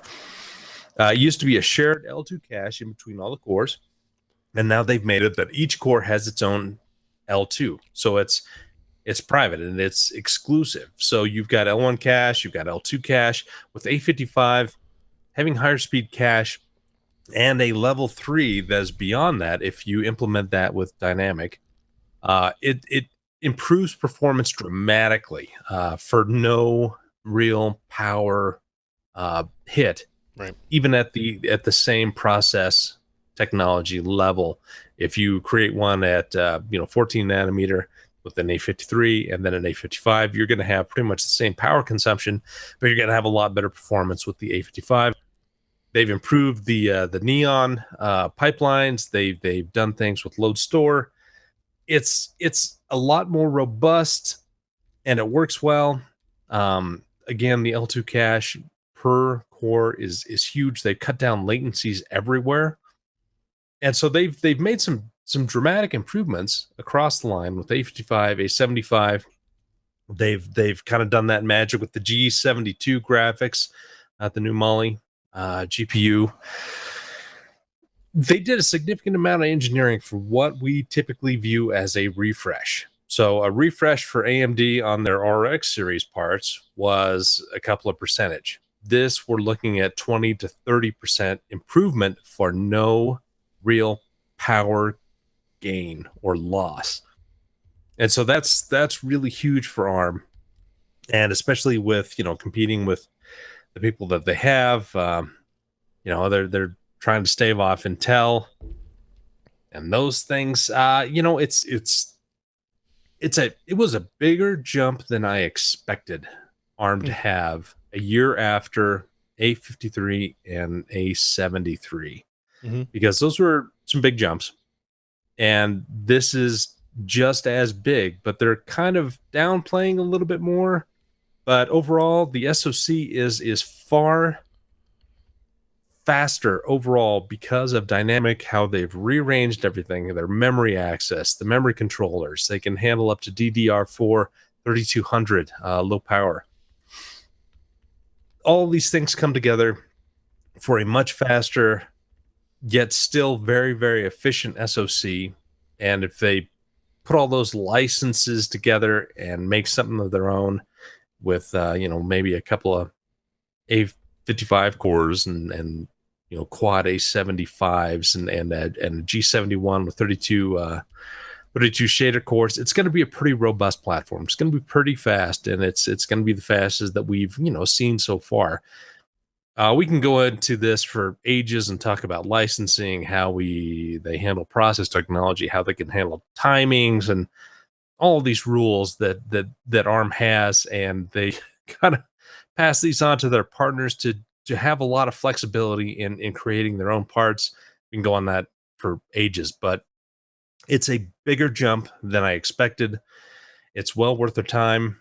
We're going to start seeing these at the end of 2017, but more than likely it's going to be early 2018 that we start seeing these products actually come to market. But they're kind of worth the wait. It's a significant jump in many, many workloads with both A55 and A75 as compared to the previous generation parts. And that's not even talking about G72, which again, it's another 20 to 30% improvement, not per clock, but with energy, power consumption. They're all pretty sizable jumps that we would not expect with kind of a refresh that we were thinking of it was. Good stuff. Yeah, I came away from the event up there with the combination of kind of like the background on the business side, with all the SoftBank stuff you talked about earlier in the show, and then talking with every different division inside ARM and really seeing the aggressiveness that they have in pushing things, but not exceeding the power envelopes that they really need to. Talking with guys about their large screen, like their laptop style initiatives and whatnot, it has been pretty interesting. So I'm really curious to see where this ends up. And I actually I want to get in the international version of the Galaxy S8s because it has 73, 53, and previous Mali in there as well, and kind of get that baseline of experience too, and see what really changes in it. So we'll probably talk more about this relatively soon. There's a couple of other things coming up, but good stuff from the guys that make literally almost everything we use every day. Very true. But you should show off the Snapdragon art installation that's coming up next. The Nouveau Art circuit boards. Oh, yes. I love these designs. So speaking of large screen ARM-based stuff, at the Microsoft keynote at Computex, they announced Qualcomm and Microsoft announced that Asus, HP, and Lenovo were going to be the first three partners to sign on to build Windows 10 machines using the Snapdragon 835. That's kind of a big deal in that it's huge. They got the three of the big. I don't want to say the three biggest players. I think is Lenovo still the biggest market share winner in like notebooks and PCs. Last time I looked, yeah. HP is the big business enterprise. Them and Lenovo probably for getting business with notebooks Dell out there. Crying in the corner. Yeah, and then you've got Asus, who, if you want like innovative designs that will be thin and light and push boundaries and style and all that type of stuff, Asus is the right partner to have on board. So I think they've covered all their bases here, and so they talked about again the benefits of gigabit LTE, the benefits of like Microsoft's talking about connected standby again. Remember when that was a thing? Remember when Asus showed the laptop that when it was closed, it had a little screen on top of it? Yeah. And it was supposed to update like how many emails and messages and stuff you had. And sounds like an awful thing. It never really worked, right? But Qualcomm's with Snapdragon, argument, I bet it would. But and then Qualcomm's argument is like when you unlock your phone, first of all, it unlocks instantly and it's always awake. It's just always ready for you. You don't have to like wait for your email to sync after it connects to Wi-Fi and does all that kind of stuff. And they said, like, there's no reason Windows and PCs can't do that. It's a matter of the architecture supporting it and the OS kind of integrating that type of stuff as well. So the connected standby story is really interesting. They claim to have a 4 or 5x improvement in connected standby power consumption compared to Intel's parts. So that'll be interesting to see. And then what Jeremy was referring to are these pictures here where they show this is a prototype circuit board for the Snapdragon 835 mobile PC platform. So this is what would be inside like a clamshell notebook. This is what Intel uses, although they don't name Intel. It's very clear like a 6th generation, 7th generation Intel Core M3 i5 whatever board that goes into those ultra thin and light ultrabooks. They don't call them that anymore, but whatever. And the board size here is 98 centimeters squared. This one is 50 centimeters squared. So that's a significant size delta. Needs less cooling. What does that get you for an OEM? You can either make it thinner, you can make it lighter, you can add more battery. It allows them to be more creative with the design. This is kind of the first real instance of Qualcomm, making a stand, like being aggressive in like marketing and discussion. So we'll be curious to see how that pans out. I mean, overall, I think, you know, they showed a video of the Snapdragon based Windows machine running Office, playing back streaming video, just showing like all of your applications are going to work. They haven't really talked specifics about performance yet, other than talking about gigabit LTE. I know some laptops have had cellular connectivity for a while, but it hasn't been ubiquitous, and so it hasn't been, in my opinion, a thing that really mattered. But I do think the idea of having a laptop with cellular connectivity, just like your phone, is super beneficial in the long run. And we're in a way better place now for like the economic side of that with data plans. Since it's we not all great. just use one big pool, and adding on a laptop will be $5 or $10 a month. It's way easier to swallow than a $40 data plan for your laptop, like it would have been 5 years ago. You know, they need to put a couple, like 5 years ago, they're still buying those little Mitel stuff, like little plug-in SIM card for your laptop so that you can get cellular connectivity. yeah. And yeah, strangely enough, AT&T, Sprint, and them, they don't give you as good a deal on those. It's kind of weird. So being able to plug that directly into a laptop is, you know, just from my day job point of view, that's going to save money. Yeah. Especially if you can team it with your cell phone bill so that it's like, yeah, it's the same. It's not the same That's SIM key. physically, but it's treated as the same SIM. So away you go. Yeah, it's got to would be be brilliant. it's got to be super easy. I would still like to see, you know, carriers have better plans, you know, more unlimiteds, you know, larger caps than 22 gigabytes, that type of stuff. Otherwise, you really need to have some software on these systems that is kind of monitoring your usage and maybe does some things like, hey, you're on cellular, we're not going to download your Windows 10 updates today. Your 2 gigs of Windows 10 updates or 500 megs, whatever it is, right? Like you want to have a little bit more control over that until it is more like Wi-Fi where you don't have to worry about stuff. But I think just having it everywhere, not having to worry about logging in or signing in, or you know, does this coffee shop have free Wi-Fi or does it not? Is I think Windows is a 10 big does plus. some of that metered connection stuff. I just don't Does know it? I don't know how automatic it is as far as if it's aware of, oh, this is a cell. Yeah, I don't know. You know. I don't haven't know. really tested it, but it's apparently a lot better than it was. Yeah, which was with this- zero the before. new update. Yeah. But the last one was just like, no, you're slurping it, whether you like it or not. Yeah. Here's the firehouse. Whoa. All right, let's get into a couple of storage things. The QNAP TSX77 series. This is, first of all, it's a NAS, but it's powered by a Ryzen 7 8-core processor. Yeah, this is so it's not a first for QNAP to have like desktop class CPUs in there. I think we have one in the other room over there that has a 6700 in it. Right. I even think they've had some that have come out with like Xeons in them. Like they're pretty heavy on the, you know, this is like very much a workhorse machine. You can have it acting as a server and doing some other things in addition to also just happen to be a RAID or, you know, NAS functionality. Right. And these are their SMB products. These aren't like Soho or consumer. Right. These are going to be like their pricier models. Gotcha. Basically, right? Oh, hell, as a consumer, you could run this as a system with extra storage in the back. Basically, you could. It's got video, like you can plug a GPU into this. They advertise that. Like, Really? It's got 3 PCI 3.0s, one 8X and 2 4Xs. it's got power supply headroom, so you can like. Yep. It's not. It's you got can like HDMI out and stuff. Yeah. Like you can It's use one of just a these as a system. machine. Yeah. It'd be odd. I don't know why you would. I mean, you know. You would just build a machine at this point. Yeah. Because you've got 8 or 18 terabytes worth of storage or however much it is you got Sure, now. but you could put that storage into a computer, Yeah. Yeah. Wait, what? right? What?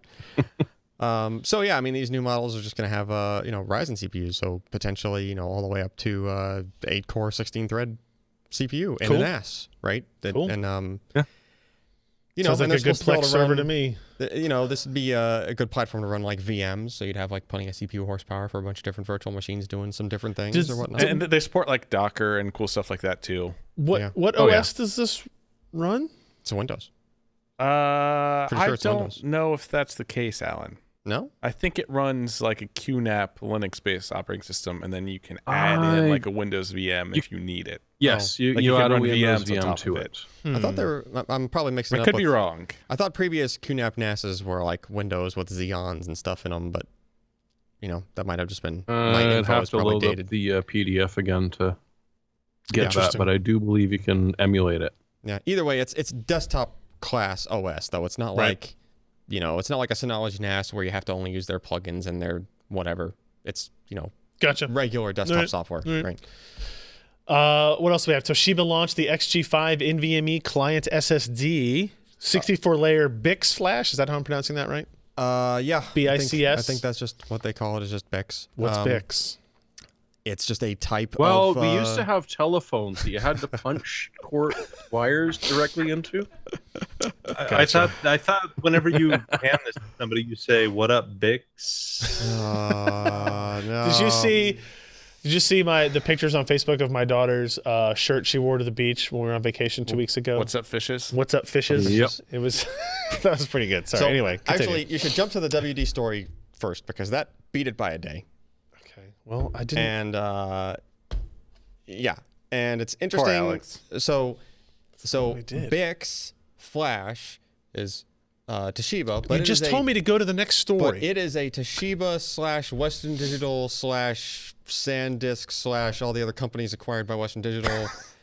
Maybe SandForce included in there, Fusion IO, all those guys. They're all wrapped up in there. Anyway, Western Digital was technically the first company to announce product using the 64-layer flash, right? Sure. I don't know what the significance was, but they beat Toshiba by a day. But the Western Digital products / SanDisk products, which are both identical guts, but just different labels for the two different companies. As if that's not any more confusion than we need already. Sure. So now we have companies rebranding their own product within their own company, which I think is do what you gotta do. It's good. It's confusing. But these are all SATA products, even though they have an M.2 product pictured on the Western Digital side. It's M.2 SATA. Okay. So you're just going to look at your maximum SATA throughputs, right? 250 gig all the way up to 2 terabytes. And I mean, that's the 250 gig model is supposed to start MSRP at $100. Decent price. Yeah. For 250 gig, right? So there's that, right? SATA speeds, not phenomenal, as far as SSDs go these days, right? However, the Toshiba XG5 is NVMe, M.2 PCI, right? Pretty good looking specs, like, pushing 3 gigabytes per second reads, 2 gigabytes Look at how per fast second that goes. writes. Like So fast. They did not mention any IOPS, which I don't know, like if that means good things or bad things. In their briefing, they included some extra data points, which were very interesting as far as how the BICS Flash works, specifically how it writes. Like the main point to bring up is that when you go to do writes to flash memory in general, it takes multiple steps in the process. So basically the controller or the flash chip, once it receives the page of information, kind of nudges the cell voltages. You can only nudge them in one direction. If you overshoot, you have to erase the whole block. Okay. Right? So it just nudges the voltages up and it keeps checking. Right? So it nudges them a little more. All right, am I there yet? Kind of takes multiple steps to get there. Samsung's 3D VNAND, when that came out, and the future iterations of it, like when they got to their 48 layer and whatnot, they were announcing and being all proud that they were like, oh, look, we're minimizing the number of these cycles that have to happen, right? But they didn't say we could do it in one cycle, which is significant, and that's what this BICS Flash claims to be able to do. And even to be able to program in what they call just one-shot program, which is basically just one cycle programming, they can also do it at TLC voltage levels. In other words, they can do triple-level cell programming. What's the benefit of that? It's speed. Even though you're using TLC, which is higher density. It's supposed to take theoretically the same amount of time to do the writes, so you wouldn't really see penalties in like your throughput specifically for writes, which is usually where Flash is slowest. Okay. Right. So potentially pretty interesting stuff there, especially if they're able to claim 2 gig per second write specs on these SSDs for NVMe, right? So that's good for them. That's good for the companies, and competition and everything. Samsung definitely needed something to compete with their VNAND because they've just been wiping the floor with everybody in performance so far, right? The only catch, XG5 is an OEM-only product. Wow, wow. Why would they do that? You have to roll that. Well, notice it's not labeled OCZ, and OCZ is Toshiba's retail brand. So you just assume there's going to be an OCZ version of this coming out? There should be an OCZ version of this, but it's not out yet. Not being announced right here. But it's probably going to be the same thing, follow the formula, right? They've done this before. Okay. Since they were acquired by Toshiba. Toshiba comes out with their OEM side, and then OCZ launches, the same part. Do they say when this OEM version is shipping? Is it in products yet? Is second it half? Okay. I believe. All right. Okay. All right. Well, I mean, that's fine. It's just the taste of things. There's to come, a much right? quicker rollout period for retail parts than there is for OEM parts. Usually, yeah. Like you don't have to you can just put them in a box and ship it out. That's true. Right. Whereas That's true. getting OEM validation and all that type of stuff takes a little bit longer. So, okay. Yeah, I mean, the specs look good. It's just promising. OCZ needed some help on the Flash, category, right? Yeah. They're kind of being held back by having to use Flash that was not 3D and, cost more to make and whatnot. So, Is that mean time to failure a typo? On which one? MTBF? The spec sheet. Yeah, that one. Oh, the MTTF?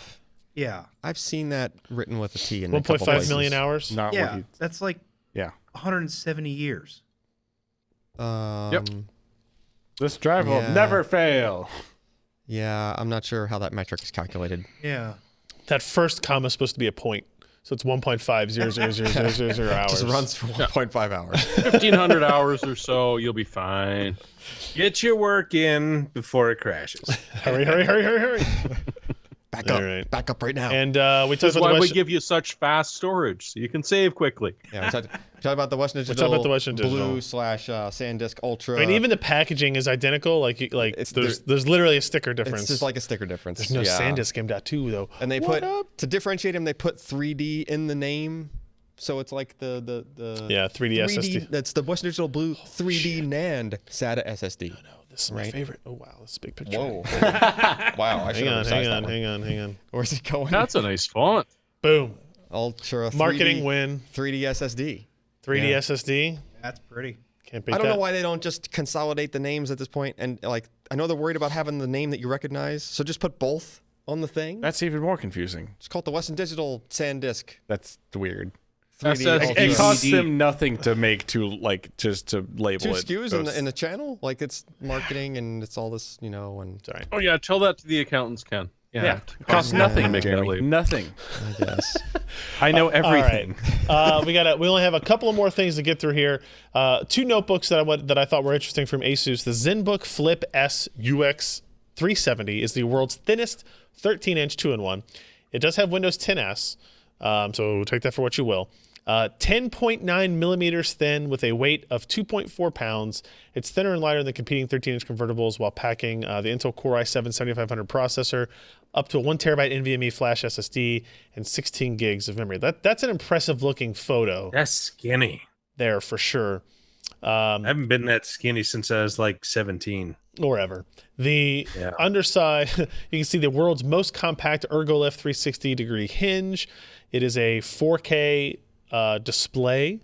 It is a very thin bezel. Let's see, saddled by just a 6.11 millimeter side bezel with class-leading 80% screen-to-body ratio. Is the camera on This top? has got to be cheap. Has touch and no, I'm gonna guess the camera is not on top. The webcam is probably well, no, the top bezel is a little bit thicker, so it's possible. Maybe. So you can see it is thinner than the HP Spectre, the MacBook Air, and the MacBook. Eat that, Ken. What do you think about that? It's thinner than your MacBook. I don't have any of those machines. What do you? Oh, you have the MacBook Pro. It is thinner than that, by definition. It's definitely thinner than that. Yeah. It supports the Asus Pen, so it will have Windows 10s, but apparently you can upgrade that. Yeah. But it starts at $1099. Now that's not for that 1 terabyte NVMe SSD version. $10.99. Right. Thank you. Is it only a 4K display, or is there a lesser option? I don't know the answer to that. I would guess at $1099 there's a 1080p option. I hope so. I would think so. Josh, did you see this press conference at all? Did you miss Johnny Shee? I miss Johnny Shee. He did it. I every time he did it, I thought of you, Josh. He held the laptop like this, straight center. Thank you. And he turned to the right so people could take pictures holding it. Thank you. Thank you. It's like, thank you for taking And then he went to the left, and he went, and thank you. And went to the center. Every time he was holding a product, he did that 3-step process. Oh, man. Did Jensen Wong just kind of own him? I did not see the ROG one. No.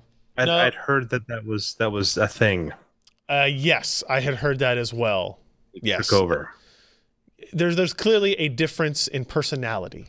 between those two executives. Let's put it that way. Just a little. The other Asus laptop was the ZenBook Pro UX550. This is in Core i7 CPU plus a 1050 Ti, and then a 15-inch 4K screen and 4-pound package. So it's got up to the Core i7 7700HQ or the Core i5 73HQ, 4 gigs of memory on the GTX 1050 Ti, 16 gigs of system memory, and up to 1 terabyte flash SSD. 73 watt hour. Yeah, this thing is awesome looking. Yeah, Like, a huge battery. dedicated graphics. Yep. Dedicated Hardcore graphics. processor. Let's see. 2 Thunderbolt 3 ports. 2 USB 3.1 Gen 1 Type A ports. Full-size HDMI. 3.5mm jack. Integrated micro SD card reader. And it does have full HD and 4K options. It has 4 speakers on it. I don't know if that's going to help much. But Those look like Gen C ports on the right-hand side. Two Thunderbolt ports. Oh, okay. Yeah, 2 Thunderbolt ports and then 2 Type A ports, and then full-size HDMI and micro SD. Starting price of $12.99 for this one. It's not bad. Yeah, Not horrible. It's thinking full HD, Core i5, probably 256 gigs of storage, probably 8 gigs of memory for that, maybe 16. You never know. But with the 1050 Ti in there, that's Well, the 1299 probably doesn't have a 1050 Ti in it. If I had to guess, it might have a 1050 in I it. bet it does. I don't know. Again, I'm just guessing. Yeah. But I don't know. They emphasize the discrete GPU in this quite a bit, so I'd be surprised if they had one without it, but maybe they would. So that's a ZenBook Pro if there's UX550. one thing I could comment on, I'm really impressed by okay. Yeah. how many black shirts we're all wearing tonight. I pretty much, if you look in my closet, there's only black t-shirts. Very rarely do I really don't like Alan, black t-shirts. really black t-shirts are the best. No, they show Jeremy. lint and dust and everything. Yeah, but they hide everything Oh, no, else. I'm sexing Fair. up the gray Lagunitas. Like I shirt. spilled pizza on myself for dinner, and my wife, my daughter wiped pizza hands on my shoulder, and you can't tell. If I was wearing a white t-shirt, you could tell. Well, white t-shirts are awful too. Right next to you. I Yeah, can't white tell. t-shirts. Yeah, I can't do that. Either. Gray t-shirts. Many shades of gray. Just like it's like 50. See? He has like 50 different shades Many of gray. shades of gray. Yeah. In his closet. Wait a minute. MSI announced, Jeremy, MSI announced 4 new gaming laptops. I didn't really have a specific place to put these, so I threw this at the end. Everything from the GT83 VR Titan SLI with its mechanical ass keyboard.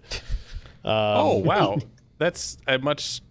Wait, no, that's a Titan with a mechanical. Never mind. It's black. Yeah. I thought they announced a smaller. It is also black. Yeah. So what's Doesn't interesting show the here, pizza Jeremy? grease. Well, for one thing, it doesn't have a Titan in it. Yeah, still. However, it does have a pair of GTX 1080s in it, which desktop is or just mobile? craziness. I mean, Yeah.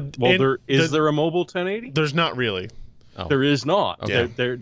They put 1080 SLI in this, which is Sweet. just insane. It probably weighs a bit. I'm just guessing here. There's a good chance. It probably hovers on the table. Yeah, Maybe oh with the yeah, airflow. when it gets warmed up, it certainly will. And all of these are sporting, if I can find where I wrote it down. There it is. 120 hertz HDR display with 3 millisecond refresh rate, which is G-Sync. What resolution? Most of them are sitting at UHD. Not 1080, not 4K. So 1440p. No, UHD is 4K. Well, yeah. 3840 by Yeah. 2160. Yeah. So We're not gonna have that these argument are insane screens on a laptop, and you can certainly see on them that it is fairly thick because you need those exhaust ports in the back to be able to cool these graphics cards. Yeah. Yeah. Very true. You mean it's not, The not a Max first one Q is design? a Come Cherry on. MX Silver with fully infected RGBs. The GT75 VR is simpler, or it's very similar, but they've dropped it down to a single GPU. All right. Although, if you want to spend a little bit more, you can get the mobile 1070s in SLA, which is probably not a bad choice. All of them are Kaby Lake. The vast majority of them are overclocked to 4 gigahertz or higher. And the other one is the Raider variant, which also has the rocket ship part to it. Right. It's been designed with that Max Q. So those are the 15 and 17 inch displays that I was saying earlier in the show have HDR and G-Sync. So the panels exist. Panels are in these things. So it's going to be interesting to see how well they work. They are deep in them. Gross.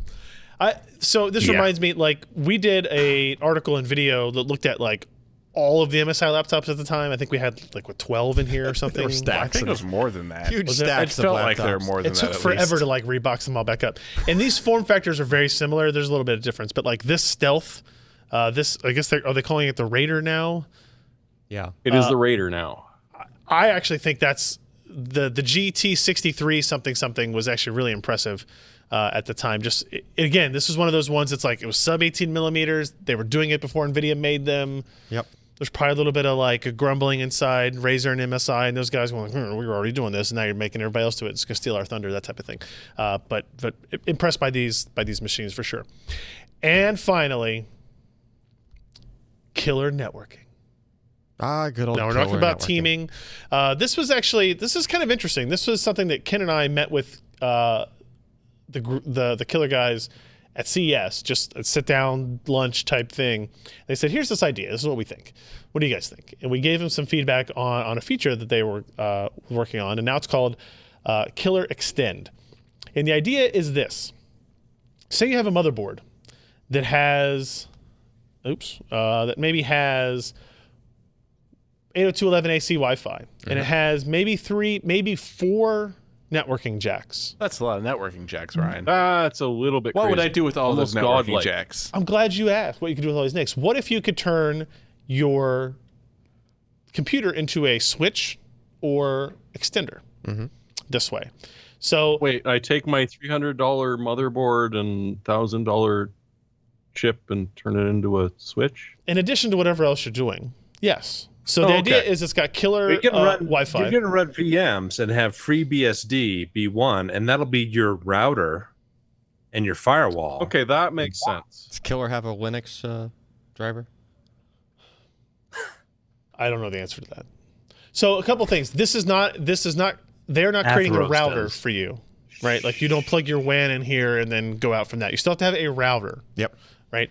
The idea is if you're, like I think a lot of people are, if your router is in a closet somewhere or it's basement. upstairs in an office or downstairs in the living room and your PC is upstairs in your office, this allows you to run one wired network connection up to your PC, and then you have 2 or 3, there are going to be boards that ship with 4 of these, and make a switch. You can hook your other external devices up to it. You've got an Xbox up there, you've got a printer up there, you've got whatever else. You connect it to this, it's like connecting it to a switch. Okay. The other option is, and if you do that, then you enable the wireless to be an access Now it's point, an access and point. it's an extender. And now your upstairs has better wireless connectivity without having to get into mesh networking or any other kind of stuff. Will it go the other way? Yes. So you can use the wireless as the backhaul to the router, and then now you have a 3 or 4 port switch on your Yep. machine. And this might be the fastest wireless receiver that you have Right. in that area. Right. I mean, look So- at those freaking antennas on that thing. Right? Yeah. So like, you'll get the high bandwidth over that, and then you can distribute it to the other computers over the wired network. Yeah. I mean, think of how many of us have a switch sitting on our desk next to a desktop. Well, there's literally We do. there's literally Hey, guess a, what? You could not have that switch sitting there. You don't have to buy that switch eventually as this like starts to roll into motherboard that you might just buy. Okay. like I naturally. have Cat 6 like running from my basement up to my office, Yeah. like literally up the stairs. Yeah. And It sucks. Yeah. Well, and like, and saying. there are multiple PCs in your office, right? Like you have your Yeah. wife's laptop and like And a I have desktop so for I your have a wife. switch sitting in the office. Yeah. I mean, now you already have that switch. so. Say you have a I know. NAS, I know. you can attach the NAS directly to this, and it's could. like connecting it to a switch. You access it the same way you would normally. Heaven forbid you have a game console sitting there. Now, Yeah. the important thing here is that so Killer came at this and said, this doesn't cost any much more. It's gonna be a little tiny bit more because of the extra connectors. Right. Right. But in terms of logic and licensing and chips, there's no real change. Okay. And also motherboard vendors were struggling to figure out what to do with this space on the back panels of these boards, right? You don't have to worry about display connectivity on your X299 platforms or anything like that, or your Threadrippers or whatever. You can only put so many USBs back there. You can only have so many USB. You still got these legacy audio. You never have enough USBs, but True. So here is another solution for it. It's not going to be for everybody, but it is one of those things that's just like, yeah, okay. And then they have, I don't think we have a screenshot of it in here, but my only concern like would be software, like you know how the QoS software works on Killer, right? And the issue I always had was it only functioned on your machine, and then once your traffic left, it was up to a router. Right. And they did release a Killer branded router that had QoS in that, but now you can have like the other 3 or 4 machines you have connected to this can now QoS for everything behind it. Not everything on the network, but everything behind it, whether it be the wireless or the wired machines on it. So it's okay. Suddenly that's making more sense. Yeah, it's kind of a cool progression in like what do you do with networking? Like how do we make it a little bit easier? And the idea of just kind of integrating a switch onto your motherboard at first sounds kind of like. And I think if you had just a regular, like standard wired cable modem, you might be able to just, like, you might be able to almost have this act like a router. You might have to. You cannot. They were pretty. I mean, it doesn't do DHCP. Oh crap. Yeah. You wouldn't want it to either. I don't think. Yeah, there were security reasons why they didn't want to get in. They didn't want to get into that game. Yeah. Right. Of managing that stuff. So it's a router and then this. Okay, so you'd have to have your. You'd have to have your regular router. And if you want this handling QoS for your whole house, you'd have to pass it through this before it went. Yeah, I mean, you could basically go router into this. Yeah. And then everything else from it. I mean, you could even hook another, like if you needed more than 3 or 4 ports, you could hook another switch. No, onto it. Yeah, absolutely. Well, you could. Yeah. No, it acts the same. Tear it off before that. Yeah. So when Windows there was an article somebody for us wrote about Windows updates the segregating your networks. Yeah, I mean, whatever. That's fine. I'm just telling you, like, you could do it. You could do it. It is interesting. So that is, and when your lag is too high, you can just unplug somebody because you're right there, right at the same computer. Unplug you. You're out. You're off. I think we kind of had this reaction when they talked about it at CES, Ryan and I. It's a very intriguing concept that I feel like a lot of people could come up with some like use cases that work for them but it's kind of difficult to sell to an entire audience of enthusiasts. Like you should buy this board because it has 4 NICs on it. That's not the case, but if they can get this into motherboards that you're already buying for other reasons, like, hey, guess what? I just need an extra network port one day.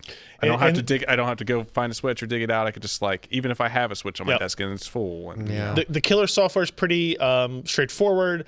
I saw screenshots of it of like, okay, you can switch the wireless from extender to backhaul, what you get to pick which ports you want to be switches, which one you want to be, your connection or not, right? Like you get it's easy to operate.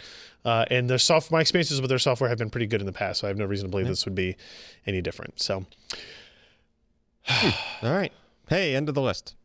So we're not doing any hardware software picks of the week. Man, we finished early. It's only 11:30. Oh no, I think we all have the same pick this week. What's that? The end of Computex. Yeah.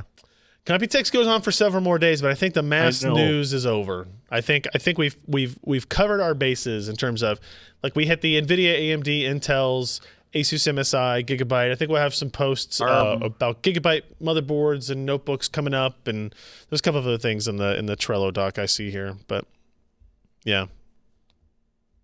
Yeah, Z-Box, if you could send some good PR, that would be nice. A couple of pictures. By good PR, he means well-formatted text and images. Yes, I would agree with that. And information. Yeah, so that's it, guys. Thank you very much for hanging out. We'll be back next week with way less stuff to talk about, hopefully. Certainly not more. At our normal operating hour of 10 p.m. Eastern, 7 p.m. Pacific as well. So, again, pcpro.com/podcast. That's where you can find all the back episodes, all of our show notes for the links to all of the stories that we talked about today, and all the other goodies that go along with it, including our Patreon. Ooh, actually, I want to mention before we cut off here, John Farros pledged $5. Thank you, John Farros. Another new Only he would have contributor. done $4.99. Or get it on $5.99, Josh. You never know. Okay, $5.99. If we're gonna round up. If we're gonna go up. I guess.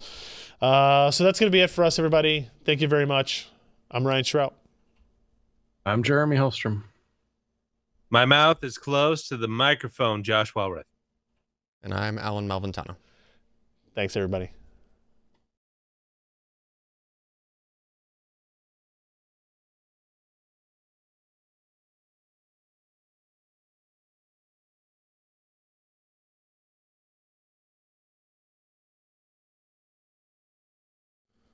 Doink. If you go to black, people just disconnect. Well, bring it down, bring it back up. Abracadabra. I fall down, I'm I going to get show up again. everybody the Josh picture. The Josh. Which one? There was Which Yeah, one? there's The both good of them. one. Yeah. This is the better one so far. Two Joshes howling. That's beautiful. There's 3 Joshes howling. Howl at the moon. There's like a pack. I of think them. ideally what we need here, I don't know if he's still watching, but like, you know, mirrored on the other side, and one needs to be much bigger than the other, but kind of like semi-transparent, you know? Semi-transparent. Josh is howling at the moon. Yeah, but like if you look at the original T-shirt, Oh yeah. No, he Here. might be young enough he doesn't remember the original. oh, it's Black not that. velvet It's like 2 painting. years ago. There you go. There's Oh, the it's there's older the than that. t-shirt. Yeah, but the meme is like 2 years ago. Well, true. Longer, but It's yeah, a lot of link. it is, but it works. That's a pretty good T-shirt. No, Yeah. it's not. Yeah, it is. I'd wear that T-shirt ironically now. That's pretty good. That's pretty good. Yep. I approve of that image. Yeah, So it's yeah, that Putin was with Computex. legs. Seems to be done, I hope.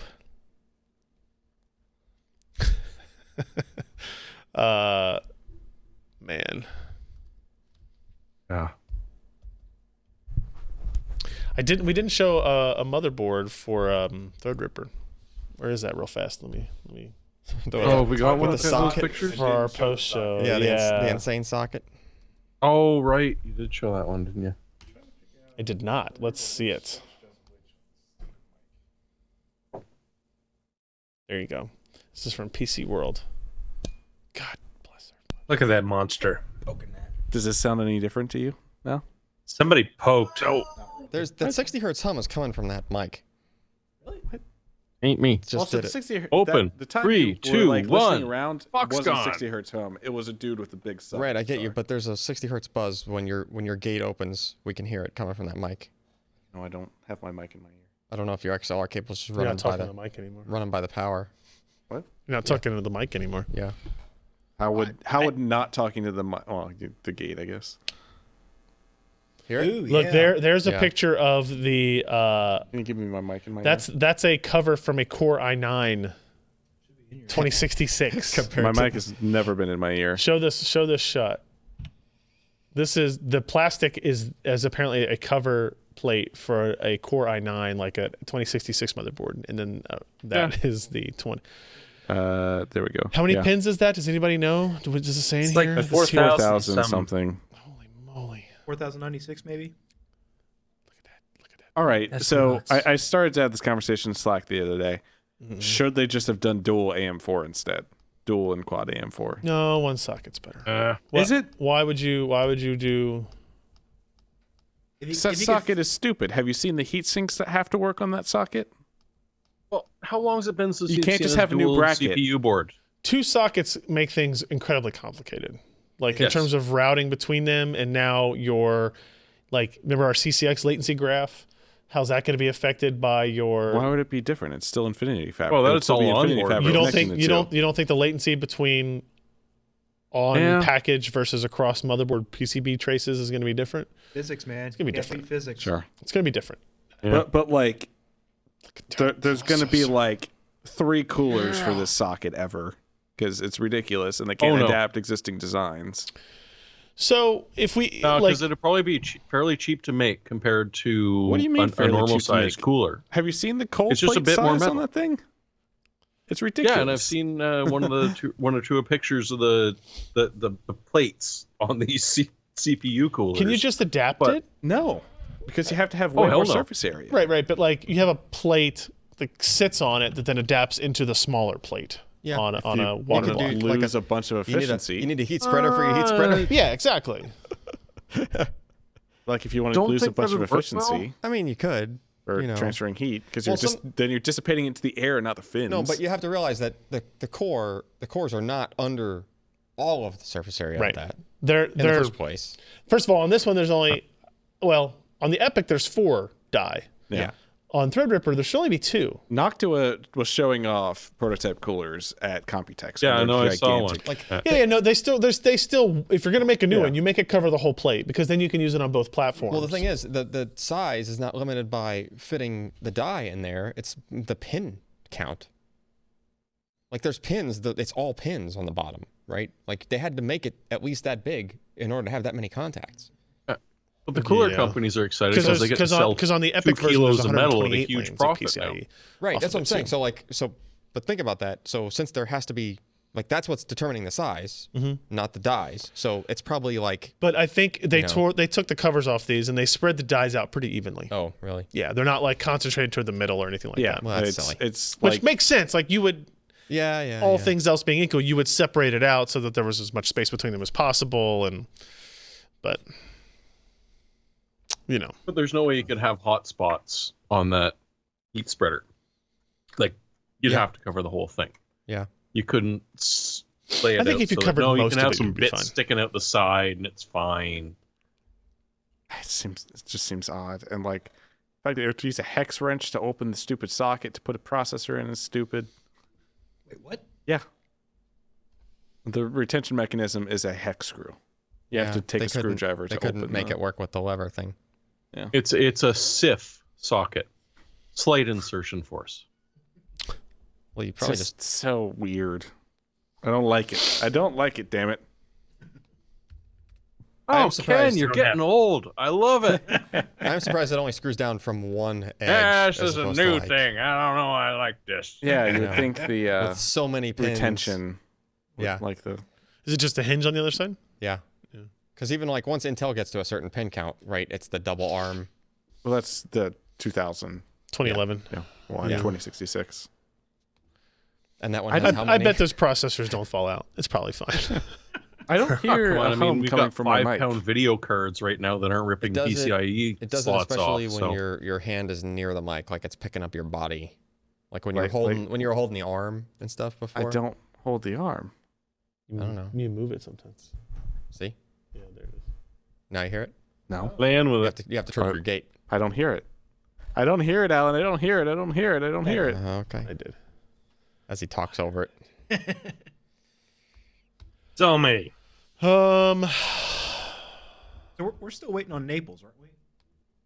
Naples is epic. Naples is epic. Yeah. It is Epic? Yeah. And that does support dual socket. Yes. Yeah. Okay. Yeah, Naples will do 2 sockets for 64 cores in a machine.